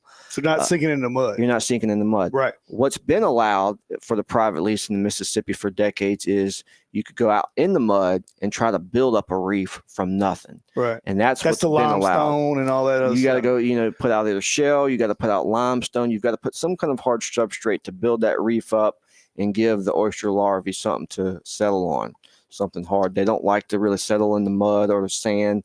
They don't do well. So where we're at now, the big battle is the legislature started this process about 3 years ago, experimenting with, can we privately lease some of these historic natural wild reefs. Here we go. Okay. You know, and so that was the big difference. We've had private leasing of muddy bottom, soft bottom, but never hard bottom. So now with the Bonnet-Carré stuff that completely wiped out the oysters, you know, I guess they've seen that as an opportunity to, hey, let's come in here and see if we can, quote, you know, revitalize these reefs with private investment. That was somehow going to make things better. DMR has probably spent, from what the lawmakers tell me, in the neighborhood of $35 to $40 million on oyster reef restoration in the past 6 years. Damn. And so a tremendous amount of money they spent. That, you know, that's BP money, that's restore money, right? That's some Bonnet-Carré disaster money.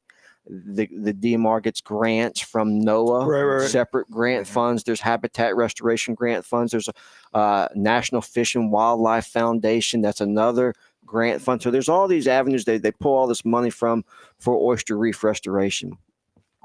The lawmakers were claiming that, oh, well, y'all have got all this money and the oysters aren't coming back. Y'all aren't doing the job, essentially is what the lawmakers said.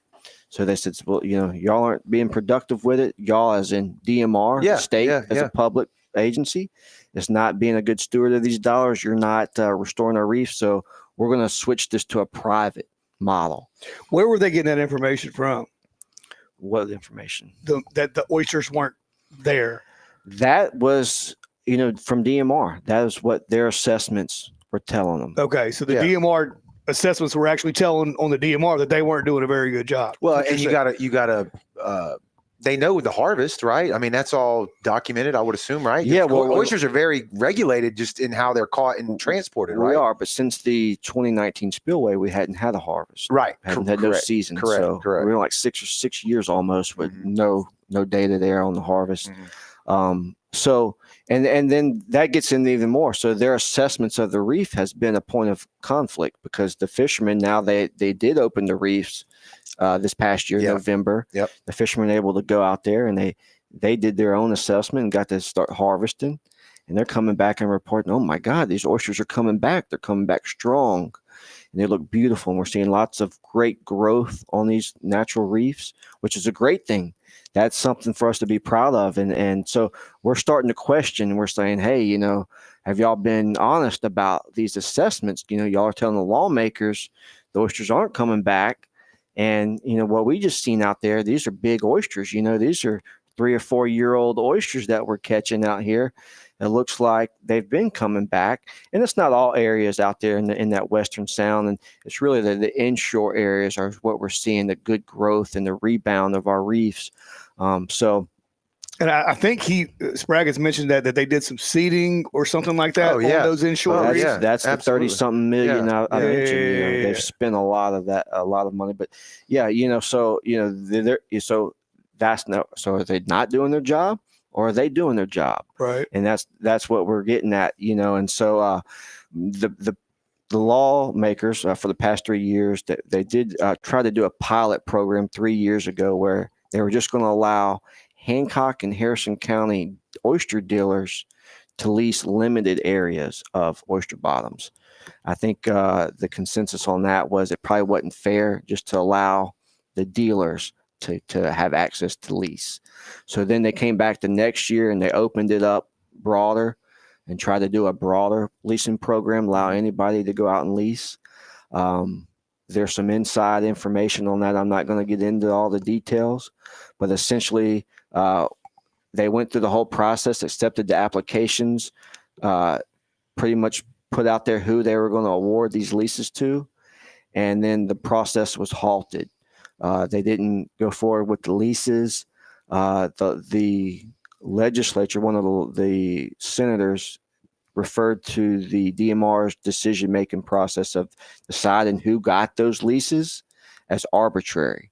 They didn't feel like there was enough criteria that they had to put in there to equitably choose who should get what. And arbitrary could lead to coercion or manipulation. Would that be? No, arbitrary could mean, that's a legal term. No. I understand the meaning of the word, but what I'm saying is that was the concern that if it's not enough criteria to make the decision, you're not putting out what the criteria is, then you could be manipulating who gets it and who doesn't? Yes, absolutely. Yeah. Absolutely. And so there was allegations of, friends and family. That's what I'm getting. That's what I'm getting at. Getting preferential treatment. Yeah. And so whether or not that we hadn't definitively said if that's happened or not. Understood. But the legislators moved. They halted the process, and they went back in there in 2024 and tried to do it again. And so then they changed and added more criteria. And any time that you do anything like that, where there's not, you need to make it as black and white as you can. Even if you're not doing anything wrong, you want to make sure that no one assumes or thinks that you're doing something wrong. CYA. Right. Thank you. Yeah. Exactly. Yeah. Exactly. Yeah, absolutely. And so we're just kind of receiving all of this information over the last year or so and digesting it. And so anyways, they halted that. The lawmakers get back in there in 2024 and do it again. And so they added a bunch of criteria. Well, this time they put so much criteria, you essentially have to be one of the most wealthiest people on the Gulf Coast or in the state to qualify. Mm-hmm. You do have to be a Mississippi resident, but it all is based on your financial stability. Mm-hmm. So if you've got the financial stability and they calculate, they claim that you've got to put out so much of that material, whether rock or shale on the reef. Bottom, yeah. That's what they call culch material. You got it. And they estimate that at about $4,500 an acre is what it costs to do that annually. So, you can kind of do the math on that. Mm-hmm. So if you get 100 acres, that's $450,000 that you would have. So they want to make sure that these guys have the money to do this and whatnot. And all the while, this is being sold to us as, hey, our reefs are barren. They're not coming back. We need this private investment to help spur our reefs back. Mm-hmm. So about the same time, they're moving forward with this lease application for this new program with these very strict financial requirements. Our guys start going out there oystering. And we're seeing the oysters. We're saying, hold up, the oysters are coming back. Mm-hmm. The DMR, they must have been doing their job because the oysters are looking really good. Mother Nature's doing its job. Mother Nature too. And that's what we claim is that most of the oyster production is due to good water quality.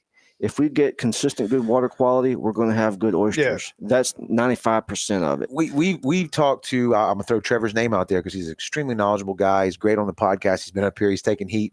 He comes in, he talks to big topics with us. But I've asked him that before. I was like, and he's one guy, obviously. But I'm like, we always try to, seems like, to control the environment. And this thing is changing. So we need to implement these tactics to stop that from happening. But it's like, the environment does change, and Mother Nature will work it out to a degree, right?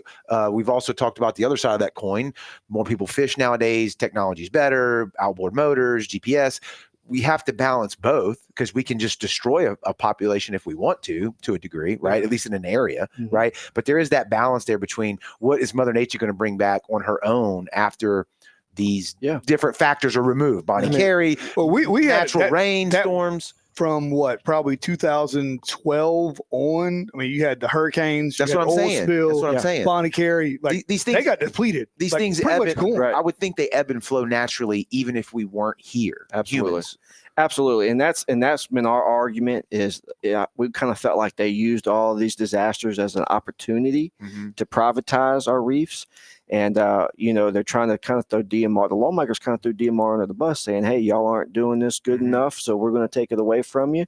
And so it wasn't DMR's decision to do this. No, we've seen that mostly from the lawmakers, whether or not that's a fair point though, right? We've seen it mostly from the lawmakers, whether or not, Director Spraggins was on board with it 100%. I'm not completely sure or not on that. But I'll give most of the push from the lawmakers. And again, I'm asking this question just genuinely. We have really just one or two lawmakers at that. Yeah. I have no intent behind this question, but I mean, he doesn't have the unilateral stroke to do that on his own, even if he wanted to. No. So it's coming from Jackson.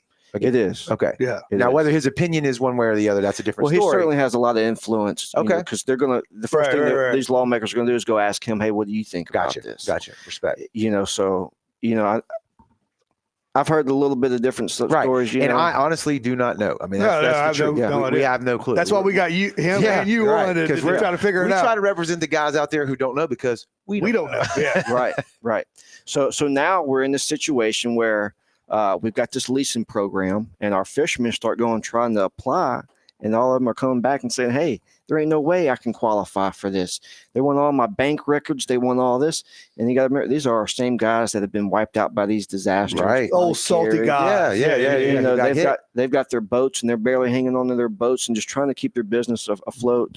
And so they're not going to qualify for none of this stuff. And then at the same time, we're seeing the oysters coming back. And so we're like, right. Hey, these guys can make a living right now. This math ain't mathing. And you're finna give away these guys' ability to make a living. So a couple things with this, to the lawmakers' arguments is they believe that the private investment is going to somehow spur these reefs to come back, and they're not going to damage it anyway. We contend that what we've seen, like I told you, the guys in New Bedford with the privatization, these big companies that come in, backers, they get consolidated, and they'll leave belly up and just leave that region devastated. So, I don't buy the whole they're going to do a better job of conservation with it. And I've got some other arguments that I would say why. Yeah. On our public model, now, if we want to just look at this from a conservation standpoint, take away the money, take away the jobs, let's just look at what's going to be best for oysters growing in Mississippi. Because they're growing oysters. That's great for fishing. That's great for water quality. Everything. There's and they taste good conveniently. Yeah. It's not just about us being able to catch them and sell them. It's about the whole benefit to the ecosystem as well. Under our public management model, where we go out and we harvest oysters publicly, right now we're under a rebuilding plan, and they do their reef assessment. Trevor and them, they do their reef assessments. And they'll come in and say, okay, we think we know what's out there. We're only going to let you guys go in and harvest 30% of that over the whole season. So that way we're always keeping a significant amount there for conservation, that our brood stock that allows the oysters to repopulate. Right. So we've got a safeguard there. Under this private leasing model, once these private leases are executed and these private leasers have the control over that water bottom, there's no holdback. They can take everything off of those reefs. The ones that they hold. Okay. So they could go in there and they can completely harvest everything off of them, everything live, even the shell, even the substrate. A lot of these reefs, wild natural reefs, have shell. So they could dig it to mud. They can just take everything. Now, would they do that? We don't know. Okay. It's hard to gauge what these companies do. They'll probably all tell you if you ask them, "Oh no, we would never do that." But here's a scenario. They would say that, but what I'm saying is, what would be the financial incentive to do that? Well, it sounds like it would cost more money because then they got to replace that if they want to regrow the next year. Right? Well, if you had a bumper crop and you were going out of business and you were leaving town, you could just. But again, I have no. I'm asking, would that? Why spend the money to dig it up? Why do I want that? I'll give you a couple scenarios. All right, here we go. So first off, this whole program was pitched as, we need these folks to come in and invest on these reefs. So, but what we're finding out is a lot of these areas are already chock-a-block full of oysters. So they could get these leases, not spend $1, go in there and harvest, take all the money and say, hey, I'm not putting nothing back into this thing, and just walk away with it. Would that be in a season time frame, a 1 year time frame? They could do it in a year. They could do it in over a couple months. Oh, okay. They could do it very quickly. Okay. So that would be one scenario where somebody could come in and get a lease, just take everything off of it. Even the shell has value. Yeah. And so what we see is some of these private leasers have leases in Louisiana. So here's another scenario. We get another Bonnie Carey spillway. It opens. We don't know how long it's going to last. Yeah, it kills everything. Maybe it's 10 days. It don't hurt nothing. Maybe it's 2 months and it kills everything. These guys go in and they take everything. And, hey, I'm going to take it and bring it to my lease in Louisiana just to be safe. They take everything. It may be that would be like the seed meeting. They would take everything from here to go seed their Louisiana stuff. Yeah, they would take the bottom, the shell, everything. Yeah, they could transplant it to their leases in Louisiana, or they could even do it within Mississippi. They could get other areas in Mississippi and transplant them. And what I'm getting at is these historic natural public reefs. There's really no accountability to hold them to say, hey, the only thing that says if they don't, invest to rebuild that reef, they lose their lease. Okay. Well, if they've already walked away with $1 million in product, who cares? Yeah. I I assumed, because of everything that you've explained, the reason why they want you to have money to be able to get this lease is because someone's saying that this particular lease needs investment. It needs all this stuff to get it to fruition. But you're saying that some of these are already potentially at that point. right. That seems like a very easy thing to address, to solve. If this is already bearing fruit, then we don't need to do this thing. Is that correct? That would be the common sense. I mean, one diver could do that. Well, they do dredge tows, they do divers, they have a square meter thing they put down and send PVC divers pipe. down. Well, I think Trevor, talked to us about that. Yeah, they put it on the bottom, and they'll put a diver to put hands on, and so what you're talking about is a stock assessment. Right, exactly. And what we've learned is that remember I told you that the state had moved to do this private leasing through the legislature 3 years ago. And what they did was they said, hey, we're going to allow 80% of these public reefs, up to 80%, to be leased. We're going to keep 20% to remain public. Right. Now, what we've seen is once they moved to that direction, the state the state as in DMR, quit sampling that 80%.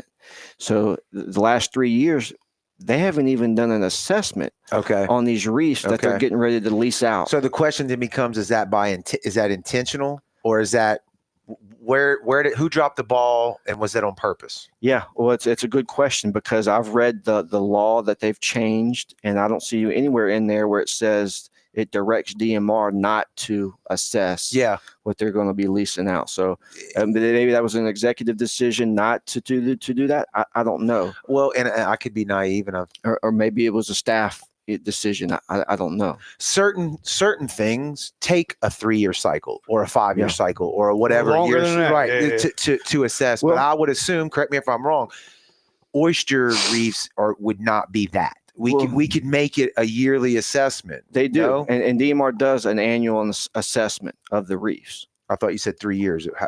Well, they haven't assessed the 80% that they're going to lease since they started changing the law to do that. Right. So I guess that's my point. Like, if you wanted to be fair, upfront, and honest, whoever's making these calls, it's like, we should not say, hey, we don't think there's anything here. You need to have a lot of money to be able to invest in this nothing here space.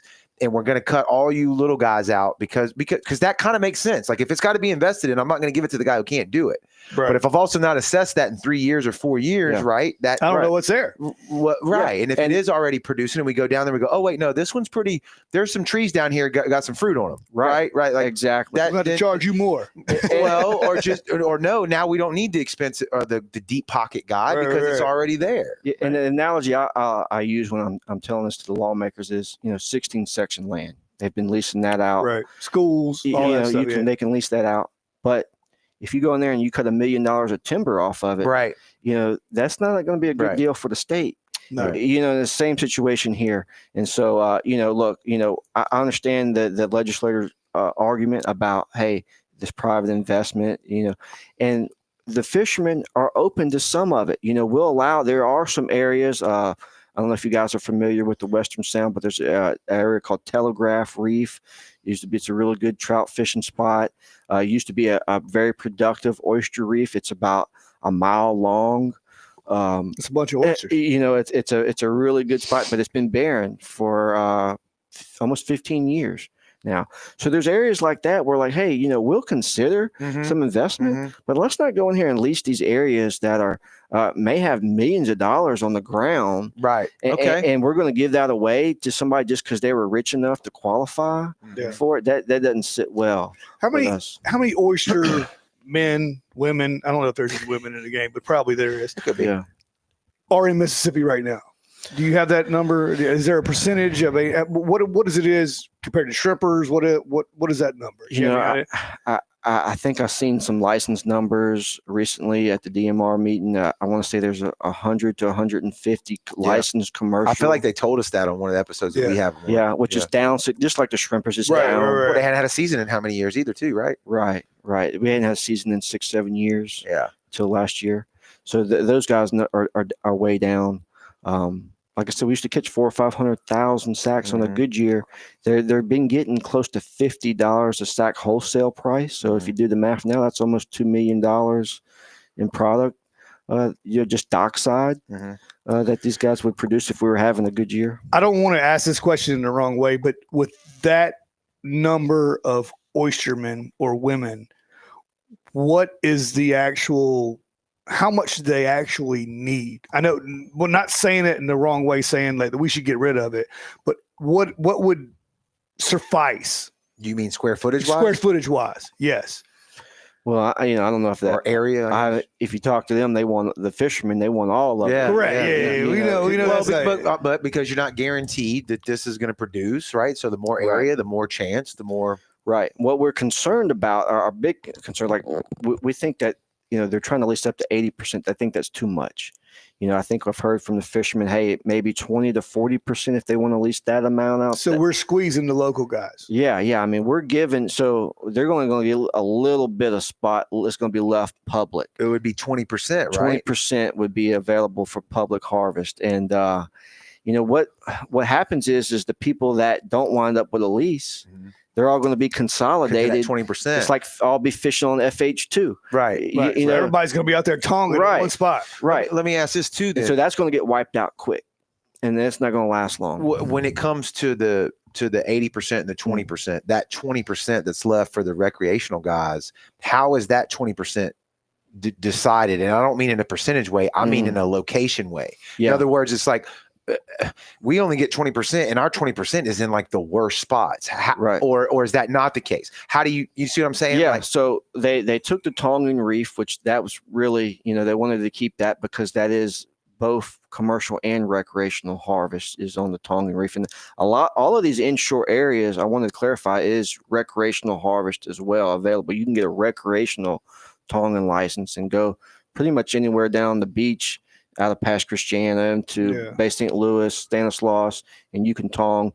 All of that's 3 sacks or what is it? Yeah, recreational side something of it? like that. Now, when they go private, the recreational will lose that as well. Okay. Now back to your question. Some of how they determine that is, so we talked about all that money that DMR had put on these reefs. Anywhere that they'd put the money, they had to go in there and pull that out. So anywhere that they had put shell or oysters out, they had to keep that as part of the 20% because then they start getting into conflicts, probably legal conflicts. Right. You paid. Yeah. State paid for it. Yeah. Right. We got to put that back to the state. Or federal money and you turn it over for private. That probably wouldn't hold up in court. Okay. So they pulled those areas out. So that's really the gist of it, is where they've put money at in recent years. Pretty much it. Yeah. Damn. And, so it really didn't go off of productive or not productive that I know. And we weren't privy to none of these discussions. They just kind of come up with it on their own. I don't know how much the staff and they did that in correlation with the lawmakers. Even a guy like you didn't know this was going on because you're pretty juiced in. They never contacted me to say, hey, what spots should we keep? Or, we've got an oyster task force that we've had in the state. We talked about this too earlier. The commission, we used to have a commission here on the Commission on Marine Resource. They all had a vote. They could actually vote to change the regulation. The legislature about 5 years ago made that commission advisory only. So now what that means is the director has all the authority for rulemaking authority, setting seasons and all of that. So he has all that authority. But back when we had a commission, we had a lot of oversight into that, and they created a oyster task force. And that oyster task force consists of all the different players in the industry, recreational and commercial, scientists, even lawmakers appointed to the committee. They never once tried to convene that oyster. You would think, hey, let's go talk to these guys about this. Into it already. Yeah, never once did they do that. And I talked very often with the chairman of that task force, great oyster fisherman named John Livens. I've been oyster fishing all his life out of Pass Christian. Great guy. And they never contacted him. about none of this. Wow. As well. So maybe they did contact some people. Mm-hmm. It wasn't us fishermen. Okay. Another thing that you said a minute ago that made me kind of look at this in a different way, and it helped me out here if I've got this wrong. I've been listening to this and thinking about this in the framework of two sides, oyster specific, right? The commercial guys and the recreational guys, right? And is that historically how it's been? But now they're adding a third party, which would be the private guys. Is that correct? Am I seeing that right now? Yeah, I think that's a good assessment. I mean, the If this goes through the way we're talking about it. Yeah, I think that's a fair assessment, and what we see with the private lease is just like in the catch share stuff, extreme consolidation. Yeah. So, for example, right now on our public reefs, our guys, they have a sack limit. If they go out harvest, our dredge boats can catch 15 sacks. Our tongers can catch 10 sacks a day. Mm-hmm. So what that does is that spreads out effort across the fleet, Mm-hmm. allows everybody to make a decent day's work, make a little bit of a living. When you go to a private leaseholder and they take over this area, one leaseholder, they may just need one boat, because now instead of just the 10 or 15 sacks, they can go catch 200 or 300 sacks Mm-hmm. on one boat. Mm-hmm. And so now you don't need all these boats Mm-hmm. anymore. So just one lease could wipe out 10 to 20 boats Mm-hmm. at a time. Mm-hmm. And, we tend to see, with these lease, migrant labor, you don't see a lot of American fishermen. Local guys. The local guys. Girls. And so we're concerned about that. There's nothing in the statute that says they have to hire local fishermen. So, and I don't think it's American to dictate to a business who they have to hire. Correct. I'm glad to hear you say that. Yeah, I'm glad to hear you say that. One of the things that they kept saying was it up to 80%? Am I saying that right? Yeah. And that was to say that it might be less if there was not enough investment Anybody who did or it, not enough yeah. qualified candidates, but it could be up to 80%. Right. And again, I'm going to ask it again because I want to make sure I got it right. Just say, for instance, it was the full 80%. That would be 80% privatized. That would then leave 20% for the commercial guys and the recreational guys to Fight over. I don't know if it's compete or fight is the right word, but to share, because there's different seasons, right? Or different quantities and all that, right? Yeah, But you're right. Yeah, some of these. I hadn't had that perspective yet until you said that earlier. Some of these areas that in the 20% will be for recreational and commercial harvest. Okay. Most of all your recreational harvest is going to be by tong, Mm-hmm. and that's going to be regulated by the depth of the water. Mm-hmm. So you're not going to get so deep. That was my next question. How Yeah. much is tonging compared to dredging? Like, what is the percentage of what you have going on? I don't have those numbers. I don't know. More, what do you see? More dredging than tonging? Well, I would think that you could get more by Yeah, dredging than right, you can right, tonging. right. And like he said, the depth of the water is going to dictate. Right. What's the tong? 15 feet at max? Yeah. I mean, you're not going to get that. Yeah. I know. Yeah, I don't think you're going to get 15 feet. I mean, you're going to need a 15-foot pair of tongs Yeah, to fish. So most of them are what, water. 10, 8 foot, somewhere around there? about 8 foot. God, if you don't know what we're talking about, go look it up. No. That is not what you want to do. It's a lot of work. It's the long sticks with a metalhead rake, and it's a lot of work. Picking it up. It's like You digging a post hole. all day Arnold long. Schwarzenegger when you get done with the rest of the day. Tough way to earn a living. But guys do it. Yeah, it's like getting paid to work out. That's right. Good salesman. That's a good salesman, right? Yeah, you don't need a gym. Come work with us. No, it's like, get rid of your gym membership, make a little money. You'll love it. You'll love it. So there will be some areas that will be dredging, where the recreational won't be able to get just because they can't tong that deep. But a lot of these areas that are going to be up for lease are going to be areas that both recreational and commercial fishermen could fish for oysters.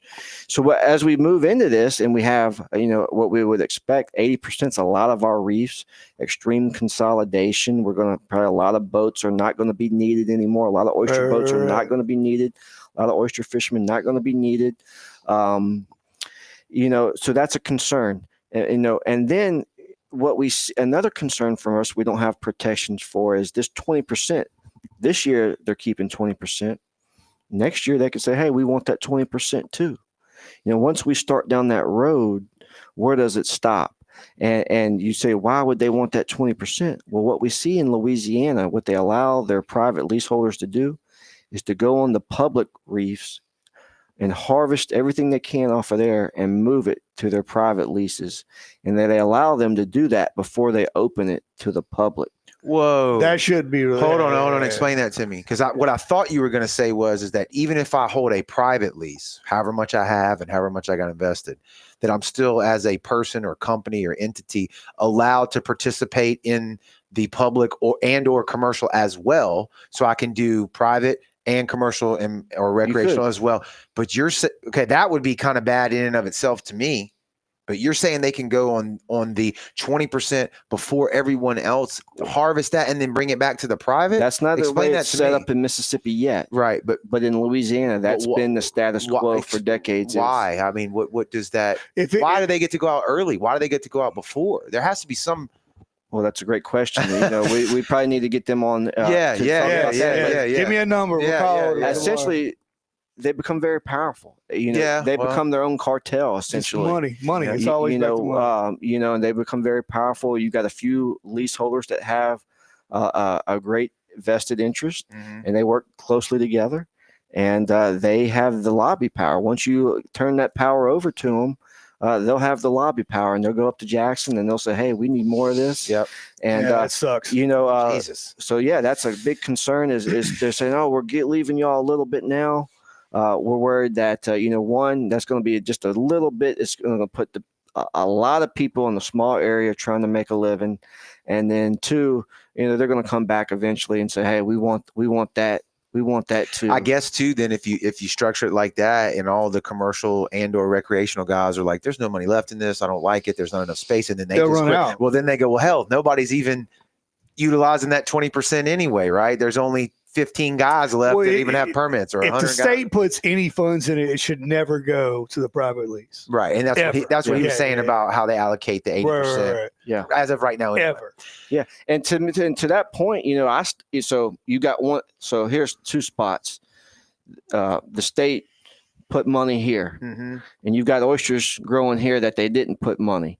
To me, you put money here. That's helped this. To me, it's all the same. How far? What's the buffer zone? At what point have we put so much money into this? For public access, and then convert it to private. To me, it's all questionable legally. It is. I question it, the legalities of it, but that's neither here nor there. So I guess we'll see.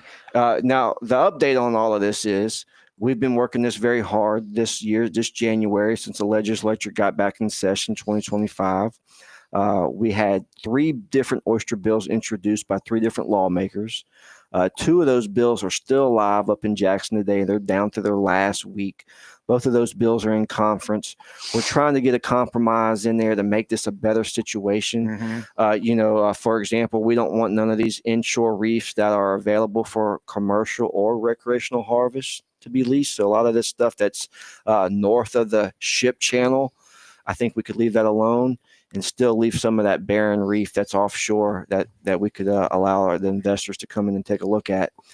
Second, we want that cooperative stock assessment. Like we said, we don't really have a baseline on what we have on some of these reefs because they haven't sampled the 80% that they're getting ready to lease. So we need to do, when I say cooperative, same thing goes back to like the snapper. Y'all didn't believe genetic testing, right? No. What I'm talking about is, imagine when y'all are fighting for this recreational snapper, and y'all kept saying, "Oh, there's all these fish out there." Daggum commercial guys coming in here, right. But NOAA says there's no fish, and you get 3 days. Well, that was kind of the same situation with these oysters. DMR says, "Oh, there's no oysters out there." We're saying there's all kind of oysters out there. Right. So what we're promoting is a cooperative stock assessment. That's when they get the fishermen, the commercial guys, even could be the recreational, on the boat with the university scientists and the DMR. We're all cooperatively getting this data, looking at it, so we have trust in it. There you go. We all believe, okay, we can, transparency. Yeah, if you're standing on the boat with the DMR guy and we pull up these oysters and we're like, well, there's a bunch or there's none, then we're both in agreement that that's what's happening. What's going on? If the commercial guys say, "Hey, this is what it is what it is," and we all 3 of us, the university, the fishermen, and DMR is in agreement. I think that's the way forward for that. So that would give us a baseline, because right now, if we go forward with this leasing stuff, we don't even know if these leasers do any good or not. Mm-hmm. They could leave it worse than they found it, or better. We wouldn't know. Or say that they look how great it is. We did this, but it was already there. It was right? already. It could have already been like that. Right. So we want to get a good assessment before they do any of this leasing, and then if we can roll back that overall percentage, we think 80% is too much. What's your number if you had one? I think 40% is reasonable. I think 20% would be better for the fishermen. Is what I hear from them. I think we could live with 40%. And so 60-40. Okay. Yeah. And then are you confident that 60% gets utilized from the fishermen? I do. I think that leaves us a lot of great areas to work. And I did want to mention this as well, because we talk a lot about, and the fishermen, they forget this as well, because we do most of our harvesting over there in Pass Christian. Mm-hmm. And that's where the oysters are coming from right now. But what's up for lease is not just Western Harrison County. Mm-hmm. It's Biloxi and even Pascagoula as well as up for a private lease. That was my next question, because you think of oysters in the Gulf, and they all come from Bay St. Louis, Pass Christian. We had one season, I think, that Ocean Springs was open. Yeah, one season that Pascagoula was open, but you don't think of that side, the east side, as oyster ground. Right. So Pascagoula, tremendous oyster reef over there. We've relayed a lot of oysters out of Pascagoula and transplanted them into other portions, trying to recover these reefs. Shearwater, there's a shearwater reef off of Ocean Springs. A lot of the oysters from Pascagoula were relayed and put on that shearwater reef. So I just wanted to mention that it's not just, if your listeners are listening, that, oh, well, this is just a Pass Christian issue. This is coast-wide. They're leasing this stuff out. And, for better or for worse, I guess we'll see. Yeah. And then you worry about, or at least I'm listening to this and worrying about it turning into what you described earlier with the snapper situation, and it turning into that kind of thing over time, right? Well, that's what we'll see we'll see consolidation. And then those people become the gatekeepers. Right. And we can't have that.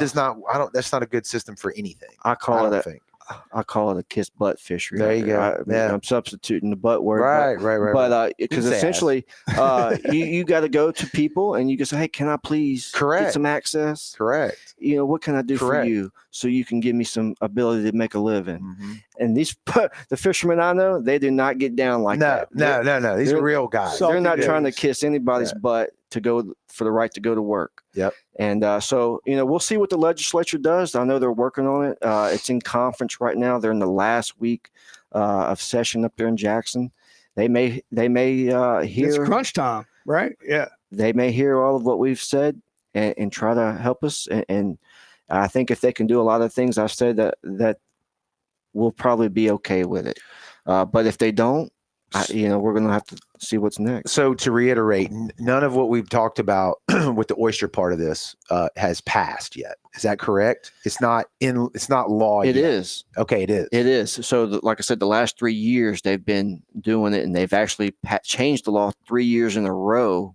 And the law we got now is the one that allowed the financial stability criteria and all of this. That's what I was getting at. That portion of it so it's actually law.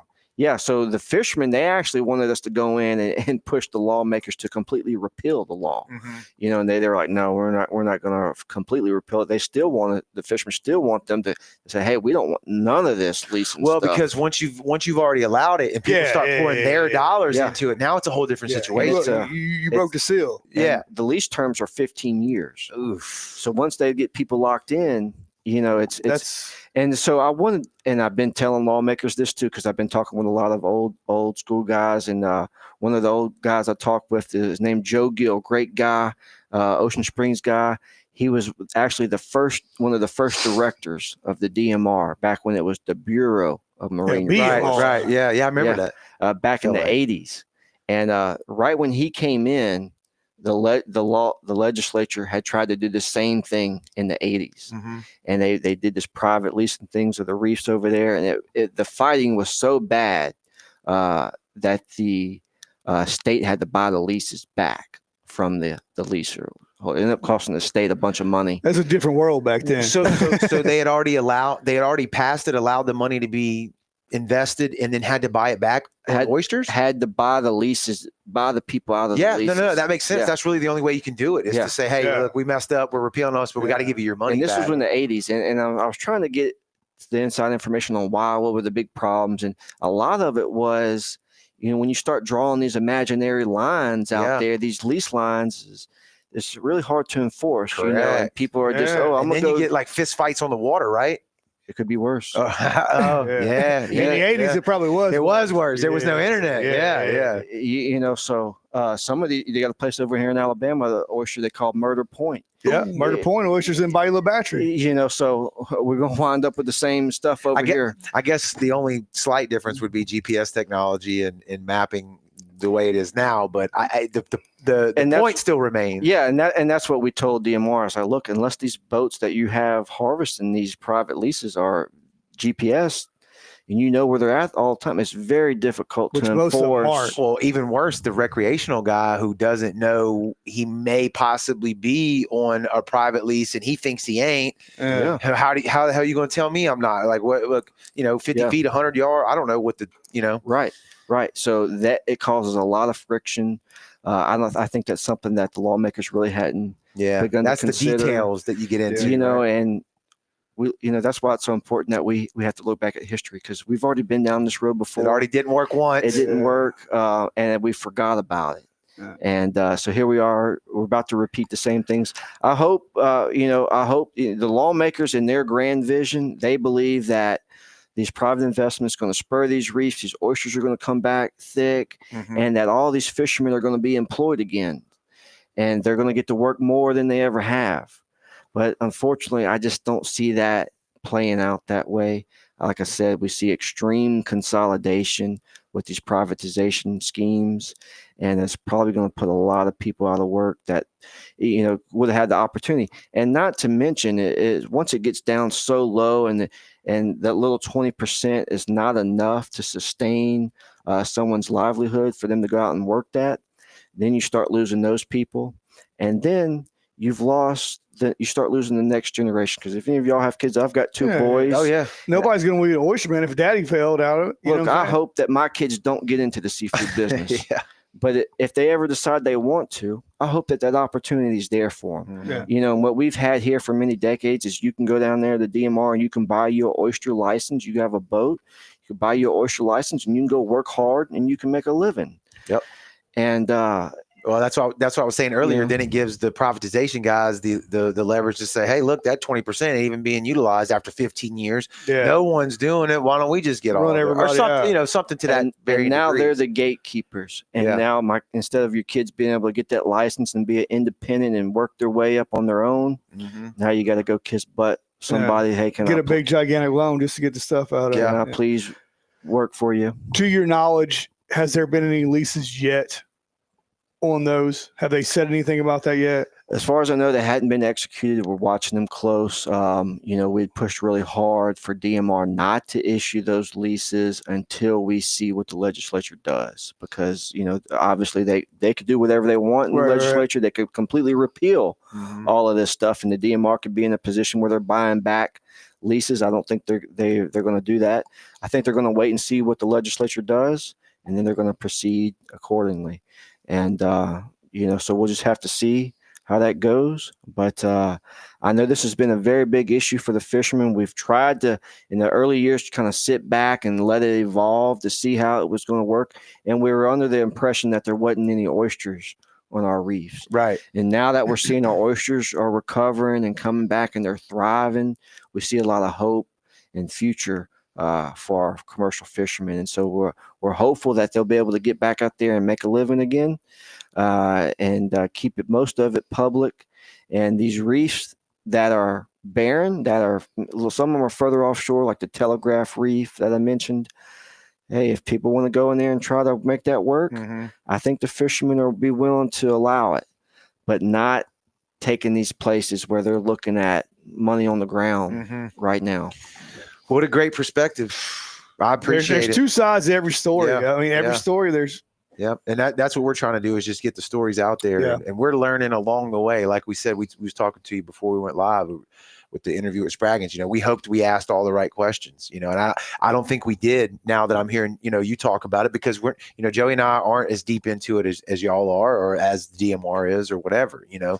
We just hope that we can get the information out there to our audience, and I hope people appreciate it and can weigh into it and show up, whether that's online, share something, and hopefully get to your guys, because like you said earlier, the biggest thing is getting the information out to those guys. Right. Where is a good place? I dropped a link to your Facebook page in the comments below on the live right now, so it's there, and I'll have you linked in all the stuff that we share from this point forward. But is that your biggest point of dissemination of information, is through your Facebook page? Yeah, so Facebook, we do Facebook, X, and Instagram. We do an email blast. If you go on our website, www.mscfu.org, that stands for Mississippi Commercial Fisheries United.org. On Facebook, we're at MSCF United, and the Instagram and everything else is our handle, MSCF United. But Facebook, we do a private group that's members only. And that's our number one way of getting information out to people, is because I could put that in that private group. Yep, and they're going to see it. And it actually tells me if they saw it or not. And we could tag everyone in it to make sure it's pushed to them. We track all the metrics. We do an email blast. Older fishermen very rarely use email. Yeah. You know, we probably should be doing more with like a text message blast. We hadn't got there yet, but yeah, you can check us out on our website. If you're a fisherman of any type, you want to get, you don't have to be commercial. If you just want to support us in any way, you could just sign up. Just your name and an email address. We'll put you on our list. We'll send you an email periodically. I think even like the recreational guys. I mean, like I said, you're the first guy that we've had on from the commercial side, and it's been interesting to hear what you have to say, just from my perspective as someone who's not on the commercial side of things. So we take a lot of flack. The commercial folks take a lot of flack. We're known as being the pillagers of the sea. Absolutely, and all this. But what I can tell you from my experiences, I'm a 5th generation commercial fisherman, and you have this sense of duty to leave things better than you found for the next generation, you know, because I want my kids to have that opportunity to go out and do well. And so, you know, and then your business planning, you know, you're doing this stuff. You want to be able to come back year after year and have a sustainable business and sustainable harvest of the seafood. So what I tend to find is most of these commercial fish are some of the best and the hardest fighters for conservation, you know, because they get really upset about this stuff when they see. We've had fishermen that they'll come and want to put regulations on themselves. We've seen it before because makes sense. You know, well, years ago there was a oyster dredge, a type of dredge that the oystermen were using that they felt was causing damage to the reefs, and they come forward and they say, "Hey, we need to ban this type of dredge," and they did that. And you know, but that was themselves, fishermen themselves, recognizing, hey, you know, we need to do this. And so we see that a lot, and I see that often. And but you know, I don't tend to agree with all this privatization stuff. I think what we've seen is it tends to go sour. Yeah. It doesn't usually go the way they intend to do. And, you know, having that straight direct line access to these fisheries is huge. Anybody out there have children? You want your children to be able to access these different fisheries. You don't want this stuff to wind up like the red snapper commercial. You can never break into it. We got to get that fixed. And you know, you've got to invest $1 million to be able to go out here and make a living, because you'll never climb out of that hole. Right. And that's who wants, you know, straddling young folks. I mean, they're enough in debt with student loans and whatnot, and to take on a right to work where you've got to, like you said, sharecropping almost. I mean, it's not good. It's not a good situation. Straddle with so much debt and take the risk is something I don't like to see. But a lot of good things happening in the seafood. I think people are starting to wake up on the imported and the fraud going on the phony product, and so that's a great thing. Yep. But I just want to say, hey, y'all are doing a great job with the podcast. Been following you guys for a long time. And thank you guys for having me, dude. It was our pleasure. That was a great conversation. You're family now, so any type of issues that come up or anything, let us know. You got our information, our contact. You shoot us a message, and we'll work a date in. Any kind of developments on any of this stuff. It's what we want to know about, what our audience needs to know about, and we'd love to have you back on the show. It's very informative today, man. This was a good one. We got into the weeds, which we love on here. So I hope everybody enjoyed it. Thank you for your time, man. Thank you for stopping by. Appreciate you coming by. Yeah, donating your time to come over here and talk about this stuff, and all you do, going to Jackson and fighting all this stuff and being in the mix, man. That's not, that's not easy to do. It takes a lot of work. So we appreciate that. Thanks everybody for watching on the live, the replays. And like we said, we got the fishing tournament coming up tentatively this weekend, April the 5th, Saturday. Do Bugs. Go to Brownwater Banter right now and register for the tournament if that's something that you're into. It's going to be a great day. If you don't fish or whatever, you want to still come hang out, it's going to be family friendly. Do Bugs in D'Iberville. Cold fish and cold beer. A lot of raffle stuff we got from Nelson's Outdoors that we're going to be giving away. It's going to be a fun time. So it's going to be cool. Download the Brownwater Banter app. Stay connected to everything we're doing. Cut that algorithm out. And if y'all